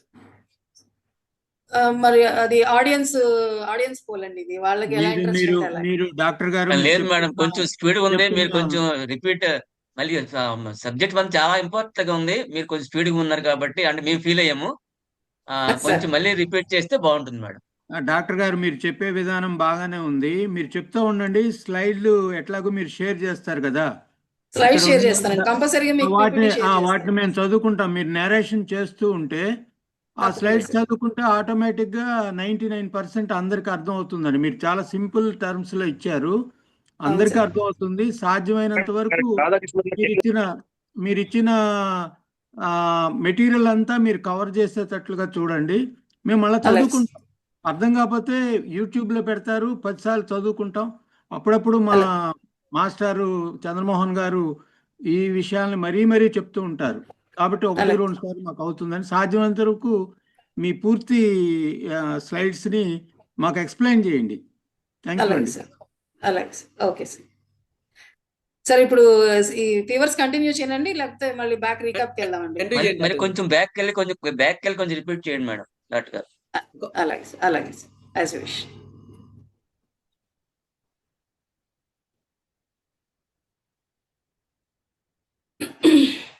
సరే అండి, ఇది నేను మళ్ళీ ఇంకొకసారి రిపీట్ చేస్తున్నాను మీ అందరి కోసమని. అగైన్ మెటీరియా మెడికా అనేది మనకి ఇచ్చిన మెటీరియా మెడికా, ఏ మెటీరియా మెడికా అయినా తీసుకోండి, Kent materia medica, Boericke materia medica, లేకపోతే Phatak materia medica, Hering guiding symptoms ఏదైనా తీసుకోండి. ఏ మెటీరియా మెడికాలో తీసుకున్నా సరే ప్రూవింగ్స్ అనేవి మనకి కొన్ని సిమ్టమ్స్ తీసుకుంటే అవన్నీ ప్రూవింగ్స్ నుంచి వచ్చిన సిమ్టమ్స్. కొన్ని సిమ్టమ్స్ తీసుకుంటే ఇలా టాక్సికలాజికల్ ఎఫెక్ట్స్ నుంచి తీసుకొచ్చిన సిమ్టమ్స్. కొన్ని సిమ్టమ్స్ తీసుకుంటే దాని అంటే యాక్సిడెంటల్ గా ఒక పర్సన్ దాన్ని తీసుకుంటే దాని నుంచి వచ్చే ఏవైతే వచ్చినాయో ఆ యాక్సిడెంటల్ ఇంజెక్షన్ మూలంగా వచ్చిన సిమ్టమ్స్ కొన్ని ఏంటంటే మన హానిమన్ గారు కానీ, కెంట్ కానీ, హెర్రింగ్ కానీ ఇట్లాంటి వాళ్ళంతా కూడా వాళ్ళ క్లినికల్ ఎక్స్పీరియన్స్ లో వాళ్ళు ఏమేమి కేసెస్ ని ఏ డిసీజ్ కండిషన్స్ వాళ్ళు ట్రీట్ చేశారో ఆ డిసీజ్ కండిషన్స్ ని. సో ఒక మెటీరియల్ మెడికాని ఇన్ని కలెక్షన్ ఇన్ని సోర్సెస్ నుంచి కలెక్ట్ చేసి ఆ మెటీరియల్ మెడికాని ప్రిపేర్ చేసి మన ముందు పెట్టారు. ఈ ప్రిపరేషన్ లో ఏం జరిగిందంటే ఇవి టాక్సికలాజికల్ ఎఫెక్ట్స్, ఇవి ఒక డాక్టర్ ఎక్స్పీరియన్స్, ఇది ఒక ప్రూవింగ్ నుంచి వచ్చిన సిమ్టము, ఇది ఒక యాక్సిడెంటల్ ఇంజెక్షన్ నుంచి వచ్చిన సిమ్టము, ఇలా సెగ్రిగేట్ చేసి ఇవ్వలేదు మనకి. ఇలా సెగ్రిగేట్ చేసి ఇవ్వలేదు కాబట్టి మనం ఏంటంటే ఒక మెటీరియల్ మెడికల్ చదువుకునేటప్పుడు అన్ని కలగలుపుకొని చదువుకుంటున్నాం. అన్ని ఆ కలగలుపుకొని చదువుకోవడంలో ఏం జరుగుతుందంటే ఈ సిమ్టమ్ మనకి ఎక్కడ పనికి వస్తుంది, ఈ పర్టికులర్ సిమ్టమ్ ఎక్కడ పనికి వస్తుంది, ఈ సిమ్టమ్ ని మనం ఎక్కడ ఏ డిసీజ్ కండిషన్ లో ఎలా కోరిలేట్ చేసుకోవాలి, దీని పాథాలజీ ఏంటి, బిహైండ్ పాథాలజీ ఏంటి, ఇలాంటివి మనం ప్రాక్టికల్ అప్లికేషన్ లోకి వచ్చేసరికి ఇబ్బంది పడుతున్నాం. సో ఇవన్నీ నేను ఫేస్ చేసినవి, నా కెరియర్ లో నేను ఫేస్ చేసినవి, దీన్ని ఎలా సెగ్రిగేట్ చేసుకుంటా రావాలి అని చెప్పి సెగ్రిగేట్ చేసుకుంటా వచ్చిందే నేను మీ ముందు పెడుతున్నాను అంతే. ఇందులో ఏమి కాంప్లికేటెడ్ ఇష్యూ లేదు, వెరీ సింపుల్ థింగ్ అసలు. సో ఈ సింప్లిసిటీలో ఏంటంటే నేను కొన్ని మీకు చేసి చూపిస్తే ప్రతి డ్రగ్ నేను ఇక్కడ చెప్తూ ఉంటే నేను ఒక సంవత్సరం చెప్తా దీని గురించి. నేను ఒక సంవత్సరం ఎవ్రీడే సెషన్ తీసుకున్నా ఒక 6 నెలలు, ఒక సంవత్సరం టైం పడుతుంది ప్రతి డ్రగ్కి నేను ఇలా నేను మీకు శాంపుల్ చూపించాను అనుకోండి. సో మీరు నెట్లోకి వెళ్ళి ప్రతి డ్రగ్కి దాని టాక్సిక్ ఎఫెక్ట్స్ ఏంటి అని ట్రై చేస్తే, ఇప్పుడు సపోజ్ వెరట్రమాల్బమే ఉంది, వెరట్రమాల్బమ్ టాక్సిక్ ఎఫెక్ట్స్ అని ఏంటో మీరు తీసుకుని నెట్లోకి వెళ్ళండి, వెరట్రమాల్బమ్ టాక్సిక్ ఎఫెక్ట్స్ చూపిస్తాయి. ఆ పాయింట్స్ లో మీకు మెటీరియల్ మెడికల్ పాయింట్స్ ఏం కోరిలేట్ అవుతున్నాయో చూడండి, అర్థమవుతుంది కదా. ఏదైతే మనం జనరల్ గా ఇంటర్నెట్ లో టాక్సికలాజికల్ ఎఫెక్ట్స్ అనే ఏదైతే చూస్తామో దానికి కోరిలేటింగ్ మెటీరియల్ మెడికల్ లో ఏ పాయింట్స్ ఉన్నాయో సెగ్రిగేట్ చేయండి. సో సెగ్రిగేట్ చేస్తే ఈ పాయింట్స్, ఈ 2 పాయింట్స్ మ్యాచ్ చేసుకుని ఎలాంటి డిసీజ్ కండిషన్స్ లో మనకి ఇలాంటి కండిషన్స్ రావచ్చు, ఈ 2 పాయింట్స్ సెగ్రిగేట్ అయినా రావచ్చు, ఈ కంపారిజన్ చేయండి. సో మీరు ఒక నోట్స్ ప్రిపేర్ చేసుకోండి, ఏ డిసీజ్ కండిషన్స్. ఒక డ్రగ్ తీసుకుంటే ఇప్పుడు చైనా ఉంది, చైనా మనకి ఎలాంటి డిసీజ్ కండిషన్ లో ఉపయోగపడుతుంది అనేది దానికి ఒక లిస్ట్ ఇప్పుడు మీకు ఇక్కడ ఇచ్చాను నేను. ఈ స్లైడ్ లో మీకు ఇచ్చాను చూడండి. లాస్ ఆఫ్ వైటల్ ఫ్లూయిడ్స్ ఎక్కడెక్కడ అవ్వచ్చు, ఏ స్టేట్స్ లో అవ్వచ్చు. వామిటింగ్స్, ఎక్కువ వామిటింగ్స్ అయితే లాస్ ఆఫ్ ఫ్లూయిడ్స్, ఎక్కువ మోషన్స్ డయేరియా అయితే loss of fluids, blood loss haemorrhage, accident అయ్యి బ్లడ్ లాస్ అయితే అక్కడ కూడా లాస్ ఆఫ్ ఫ్లూయిడ్స్, లేకపోతే మెనిస్ట్రల్ బ్లీడింగ్ అక్కడ కూడా బ్లడ్ లాస్, సర్జికల్ ఒక సర్జరీ అయిన తర్వాత అక్కడ కూడా బ్లడ్ లాస్. సో ఇవన్నీ కూడా మనకు డిసీజ్డ్ కండిషన్స్ ఇవన్నీ. ఈ డిసీజ్డ్ కండిషన్ లో మనం చైనా సిమ్టమ్స్ ఏం చూసాం, దీనిలో headache, dizziness, vertigo, confusion. Patient వస్తే ఇలా ప్రజెంట్ చేస్తాడు. అంటే ఇప్పుడు ఒక patient severe blood loss, menstrual bleeding ఉందనుకోండి పేషెంట్ కి, ఆ సివియర్ మెన్స్ట్రల్ బ్లీడింగ్ ఉండి ఆ అమ్మాయి వచ్చి మనకి నాకు తలనొప్పిగా ఉంది, బాగా కళ్ళు తిరుగుతున్నాయి, లేకపోతే నాకు ఏం జరుగుతుందో అర్థం కావట్లేదు, వర్టిగో ఉంది, పడిపోతానేమో అని భయం వేస్తుంది, నేను ప్రాపర్ గా అడుగులేకపోతున్నాను అనిపిస్తుంది, లేకపోతే నాకు చెవుల్లో హోర్ వస్తుంది, ఉండి నాకు సడన్ గా నాకు కళ్ళు తిరుగుతుంది, నాకు కళ్ళ ముందు ఏం కనిపించట్లేదు, బ్లర్ అయిపోతుంది, సివియర్ గా నాకు నాసియా అంటే వికారంగా అనిపిస్తుంది, వామిటింగ్ అయిపోతుందేమో అనిపిస్తుంది, కడుపులో నొప్పి ఉంది విపరీతంగా, లో బీపీ వచ్చేసినట్టుంది, ఇలాంటి సింటమ్స్ చెప్తారు పేషెంట్ మన దగ్గరికి వచ్చి కదా. నాకు బ్లడ్ లాస్ అయింది, లేకపోతే నాకు ఎక్కువ మెన్స్ట్రల్ బ్లీడింగ్ అని చెప్తారు, కానీ బ్లీడింగ్ క్వాంటిటీ కొంతమంది పేషెంట్స్ కి ఇంత క్వాంటిటీ అవుతుంది, ఇది ఎక్కువ ఇది తక్కువ అని వాళ్ళు జడ్జ్ చేయలేరు పాపం. కానీ ఈ సిమ్టమ్ ని బట్టి వాళ్ళకి ఏం జరుగుతుంది అప్పుడు మనం అడగాలన్నమాట, ఎంత బ్లడ్ లాస్ అవుతుంది, ఎంత పర్ డే బ్లీడింగ్ ఎంత అవుతుంది అని మనం దాని ఎస్టిమేషన్ తీసుకుని దాన్ని బేస్ చేసుకుని ఇది బ్లడ్ లాస్ ఆఫ్ వైటల్ ఫ్లూయిడ్సా కాదా, దీని చైనా అవునా కాదా అనేది మనం ఐడెంటిఫై చేయాలి. సో ఇట్లాగా ప్రతి డ్రగ్ కి ఒక టాక్సికలాజికల్ ఎఫెక్ట్ ఉంటుంది, దానిలో మెటీరియల్ పాయింట్స్ ఏ ఉన్నాయి, ఒక పక్కన రాసుకోండి. ఏ డిసీజ్ కండిషన్స్ లో మనకి ఇలాంటి పరిస్థితి వస్తుంది అనేది ఇంకో పక్కన రాసుకోండి. ఈ రెండింటిని మ్యాచ్ చేసి ఈ మెటీరియల్ మీరు ప్రతిరోజు ఇదేంటంటే ఒక రకమైన మనం మంత్ర సాధన చేస్తాం చూడండి, అలా మంత్ర సాధన చేయాలి. బుజ్జి మాస్టర్ మాకు చెప్పేవాళ్ళు. మన మెడిసిన్స్ అన్ని కూడా ఎట్లాంటివి అంటే అవి అస్త్రాలు శస్త్రాలు లాంటివి అంట. సో రాములు గారు ఎప్పుడైతే రావణాసుడి మీద యుద్ధానికి వెళ్ళారో ఆయన ఒక మంత్రం చదివి ఆ మంత్రం తీసి ఆ అస్త్రాన్ని ఉపయోగించేవాళ్ళట. అంటే మనకి ఎదురుగుండా ఏ కండిషన్ ఉంది, దానికి కావాల్సిన అస్త్రమో శస్త్రమో ఏంటి, దాని తాలూకు మంత్ర సాధన మన దగ్గర ఉంటే ఆ ఎదురుగుండా ఉన్న కండిషన్ ని మనం ఇమీడియట్ గా అర్థం చేసుకుని ఈ మంత్రంతో మనం దాన్ని ఫైట్ చేయాలంటే. ఇది బుజ్జి మాస్టర్ గారు మాకు ఆయన పక్కన కూర్చోవడం మా అదృష్టం. అసలు మాకు మాస్టర్ గారు ట్రైనింగ్ ఇచ్చింది ఇలాగనమాట. కాబట్టి ఇవన్నీ ఏంటంటే దాన్ని ఈ సెగ్రిగేషన్ లోకి తీసుకురాగలిగా. సో ఇదే మీ ముందు పెడుతున్నా, సింపుల్ థింగ్. మీకు ఇందులో కంగారు పడాల్సింది, ఆ మాటలను చూసి భయపడాల్సింది ఏమీ లేదు. చాలా సింపుల్ విషయాలు ఇవన్నీ. కాకపోతే ఏంటంటే బేసిక్ గా మెడికల్ ఫీల్డ్ కాబట్టి గబుక్కున కామన్ లాంగ్వేజ్ లోకి వచ్చి చెప్పలేకపోవచ్చు. కానీ అక్కడ ఏదైనా మీకు ఏదైనా డౌట్ ఉంటే మేబీ ఇంకొక సెషన్ లో మీకు వీటిలో మీకు ఎక్కడైనా ఏదైనా డౌట్స్ ఉన్నా, లేదు డెఫినెట్ గా మీరు మీ డౌట్స్ నాకు షేర్ చేసినా నేను వాటిని క్లారిఫై చేయడానికి ప్రయత్నం చేస్తాను. ఇదే నేను ఇప్పటి వరకు మీకు ఈ గంటలో నేను ఒక 3-4 డ్రగ్స్, వాటి తాలూకు సెగ్రిగేషన్ ఎట్లా చేయాలి, ఏ డిసీజ్ కంప్లైంట్ లో ఇవి పనిచేస్తాయి, ఈ గంట సేపు మీకు చెప్పిందంతా ఇదే. నేను ఇంతకు మించి వేరే చాలా సింపుల్ థింగ్. అసలు మనం 2-3 డ్రగ్స్ చేస్తే ఇంతేనా ఇవిడ చెప్పింది అనిపిస్తుంది. మీకు ఇది అలవాటు లేదు కాబట్టి నేనేదో మీకు ఇది పెద్ద ఇదేలాగా కనపడుతుందేమో, కానీ మీ అంతటి మీరు కూర్చుని వర్కౌట్ చేయండి. నెక్స్ట్ సెషన్ మళ్ళీ మనం కలిసే సెషన్ లోపు మీరు వర్కౌట్ చేయండి. ఒక్కొక్కళ్ళు ఒక్కొక్క 5 డ్రగ్స్ వర్కౌట్ చేసి చూడండి. డిఫరెంట్ డ్రగ్స్ వర్కౌట్ చేసి చూడండి. మీకు ఖచ్చితంగా ఆ పర్టికులర్ డ్రగ్ ఏ డిసీజ్ కండిషన్ లో వాడాలి అనేది మీకు డెఫినెట్ గా మీకు ఒక అండర్స్టాండింగ్ వచ్చేస్తుంది. సో అప్పుడు మాస్టర్ గారు ఈ పలానా కేసులో ఈ మందు వేశారు, మనకు వెంటనే మనకున్న నాలెడ్జ్ ఈ రెండింటిని మీరు ఒకదానికొకటి కోరిలేట్ చేసుకుంటే మన ఎదురుకుండా ఉన్న కేసు ఏంటి, దీనికి ఏం మందు పడాలి ఇమీడియట్ గా, సో వెంటనే మన బ్రెయిన్ లోకి ఇమీడియట్ గా వచ్చేస్తుంది అది. ఇదే నేను చెప్పింది సింపుల్ గా. ఇంతకు మించి ఇందులో మనం ఎక్కువ ఆలోచించే విషయం ఏం లేదు. మేబీ అందరికి ఆఫీస్ టైమింగ్స్ అయిపోతాయేమో. చంద్రమోహన్ గారు వాళ్ళకి సెలవు తీసుకోనా? యాక్చువల్ టైం అయితే 8 వరకు మీ ఇష్టం, మీ టైం ప్రకారం మీరు చేయండి. ఇదేనండి. పోనీ ఈ లాస్ట్ 5 minutes మీలో ఉన్న డౌట్స్ ఏమైనా ఉంటే ఒకసారి నా ముందు పెడితే నేను దాన్ని ఇచ్చేయడానికి ట్రై చేస్తాను. డాక్టర్ గారు సార్ చెప్పండి. చైనా కార్బోవేజ్, క్యాంఫర్, వెరాట్రమలం, ఈ ఎక్స్ట్రీమ్స్ ని మళ్ళీ ఒకసారి డిఫరెన్షియేట్ చేయండి అందరికి. బాగుంది. డిఫరెన్షియేషన్ లో మళ్ళీ ఒకసారి రీక్యాప్ అయిపోద్ది.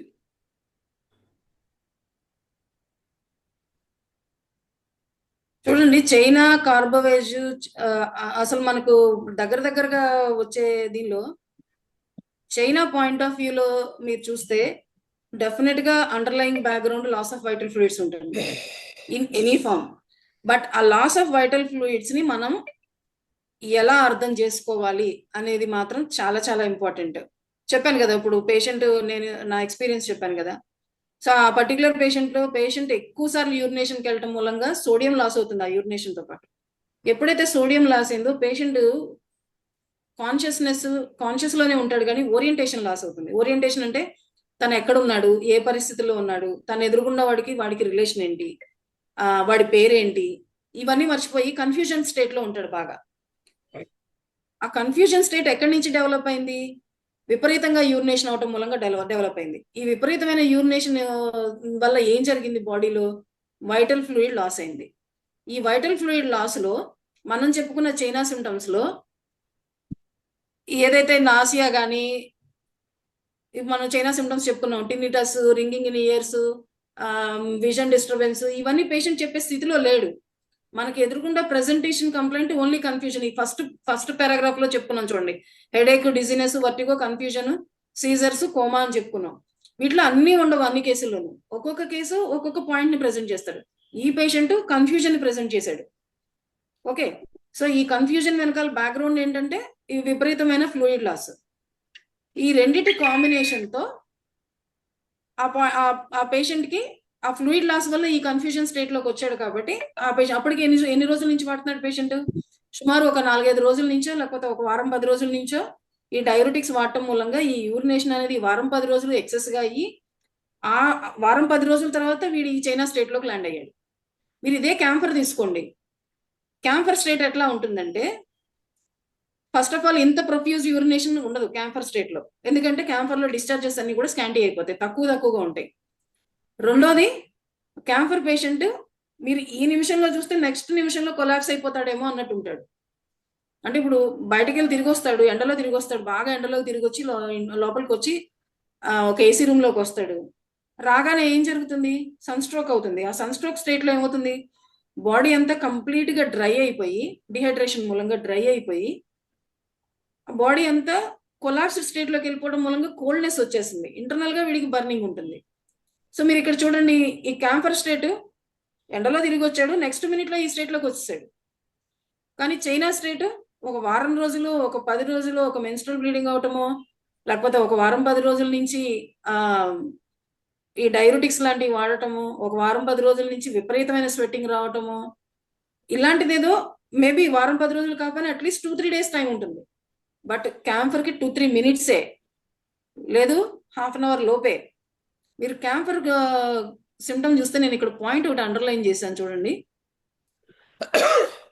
No patient developed symptoms more than 6 hours after injection. అంటే ఇది ఏం చేయాలనుకున్నా 6 hours లో దీని మొత్తం కొలాప్స్ స్టేట్ అంతా 6 hours లో కంప్లీట్ చేసి పడేస్తుంది.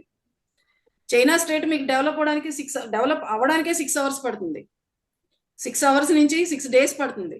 కానీ క్యాంఫర్ స్టేట్ ఉంటే ఉంటాడు, లేదంటే 6 గంటల లోపు పోతాడు పేషెంట్. అర్థమైందా నేను చెప్పిన డిఫరెన్సియేషన్? అంటే ఇక్కడ ఏంటి మనం అండర్స్టాండ్ చేసుకోవాల్సింది? ర్యాపిడిటీ ఎంత ర్యాపిడ్ గా ఉంది అనేది అండర్స్టాండ్ చేసుకోవాలి. ఇప్పుడు మనం ర్యాపిడిటీ, ఇప్పుడు పేషెంట్ చూడగానే ర్యాపిడిటీ మన బ్రెయిన్ లోకి వచ్చింది. 2 రకాల స్టేట్స్ మన ర్యాపిడిటీలో బ్రెయిన్ లోకి వచ్చిన వెంటనే మనకి 3 drugs, ఇప్పుడు మనం చెప్పుకున్న డ్రగ్స్ లో 3 drugs కంపారిజన్. ఒకటి ఆర్సెనికాల్ అలాగే ర్యాపిడ్ గా ఉంటుంది, ఇంకోటి క్యాంఫర్ ర్యాపిడ్ గానే ఉంటుంది, మూడోది వెరట్రమాల్ ర్యాపిడ్ గానే ఉంటుంది. ఎలా ఈ మూడింటిని డిఫరెన్షియేట్ చేయడం? క్యాంఫర్ స్టేట్ లో dryness, complete collapsed state, body అంతా కోల్డ్ గా, ఐసీ కోల్డ్ గా ఉంటుంది, and icy coldness with internal burning. ఈ 3 పాయింట్లు ఇంపార్టెంట్ క్యాంఫర్ లో. ఈ 3 పాయింట్లు ఉండి with in no time complaints ఈ రకంగా ఈ స్టేట్ లోకి పేషెంట్ వెళ్తే camphor remedy. Okay, next arsenical చెప్పుకున్నాం. ఆర్సెనికాల్ లో ఇదే ర్యాపిడిటీ ఉంటుంది, కానీ డిస్ట్రక్షన్ ఆఫ్ ద టిష్యూ ఉంటుంది. డిస్ట్రక్షన్ ఆఫ్ ద టిష్యూ ఉన్నప్పుడు ఏం జరుగుతుంది? ఆ టిష్యూ డ్యామేజ్ తాలూకు ప్యూటరిడిటీ అనేది, ఆ టిష్యూ డ్యామేజ్ తాలూకు అంటే ఆ ఫ్లూయిడ్స్ కానీ డిశ్చార్జెస్ కానీ అన్ని కూడా అఫెన్సివ్ స్మెల్ వచ్చేస్తాయి. కానీ క్యాంఫర్ అంత ఫాస్ట్ గా ఆర్సెనికాల్ ఉండదు. ఆర్సెనికాల్ స్టేట్ డెవలప్ అవ్వడానికి మనం 2 hours నుంచి 24 hours టైం పడుతుంది. క్యాంఫర్ స్టేట్ 6 గంటల్లో దాని పని కంప్లీట్ చేసేస్తుంది. పేషెంట్ ఉండటమా పోవటమా అనేది 6 hours లో తేల్చి వదిలి పడేస్తుంది. అంటే క్యాంఫర్ అవసరమైన పేషెంట్ కి 6 గంటల లోపు మనం క్యాంఫర్ అయిపోతే క్యాంఫర్ పేషెంట్ చచ్చిపోతాడు. సివియారిటీ ఉంటే, అంటే వైటాలిటీ దాని అంతటా అది రెస్టోర్ చేసుకునే కెపాసిటీ లేకపోతే క్యాంఫర్ స్టేట్ లో within 6 hours of the camphor state మనం క్యాంఫర్ అయిపోతే క్యాంఫర్ పేషెంట్ చచ్చిపోతాడు. Arsenical patient 24 hours to 48 hours time తీసుకుంటాడు ఆ స్టేజ్కి రావడానికి. ఇదే వెరట్రమాల్బమ్ తీసుకున్నాం. వెరట్రమాల్బమ్ కూడా క్యాంఫర్ ఎంత ర్యాపిడ్ గా ఉంటుందో వెరట్రమాల్బమ్ కూడా అంతే ర్యాపిడ్ గా ఉంటుంది. కానీ క్యాంఫర్ కి వెరట్రమాల్బమ్ కి డిఫరెన్స్ ఏంటంటే ఆ ప్రొఫ్యూజ్నెస్ ఆఫ్ డిశ్చార్జెస్.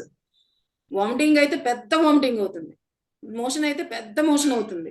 వీడు వాటర్ ఇస్తే 1 liter బాటిల్ ఎత్తి ఒకేసారి గడగడ తాగేస్తాడు. వీడు స్వెట్టింగ్ చూస్తే దుప్పట్లు తడిచిపోయేంత స్వెట్టింగ్ ఉంటుంది. ఇది వెరట్రమాల్బమ్. ఐ థింక్ ఇది కొంచెం బెటర్ క్లియారిటీ ఉందేమో. Audience please. Clear madam, clear doctor. చాలా బాగా అర్థమైందండి. ఓకే, ఇప్పుడు ఈ స్లైడ్స్ మీకు షేర్ చేస్తాను, నేను మన గ్రూప్ లో షేర్ చేస్తాను. తప్పనిసరిగా ఈ స్లైడ్స్ ఒకసారి మళ్ళీ రీక్యాప్ తీసుకోండి. మీ అంతటా మీరు కూడా ప్రతి రెమెడీకి మనం ఏదైతే లైఫ్ సేవింగ్ రెమెడీస్ అని ఈ బిఫోర్ దట్ నాకంటే ముందు ఎంతమంది డాక్టర్స్ డిస్కస్ చేశారు, ప్రతి రెమెడీ ఓపెన్ చేసి ఆ ప్రతి రెమెడీని ఇలా సెగ్రిగేట్ చేసి చదవండి. సెగ్రిగేట్ చేసి చదివితే డెఫినెట్ గా మనం మాస్టర్స్ అవుతాం ఇందులో. మేడం చిన్న డౌట్ మేడం. సార్ చెప్పండి. మేడం శివకుమార్ నా పేరు శ్రీకాకుళం మాట్లాడుతున్నా.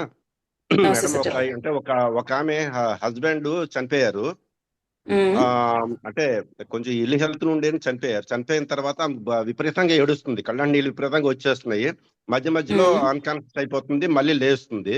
లేచి మళ్ళీ ఉమ్, ఏడుస్తుంది, కొలాప్స్ కిందకి వెళ్ళిపోతుంది.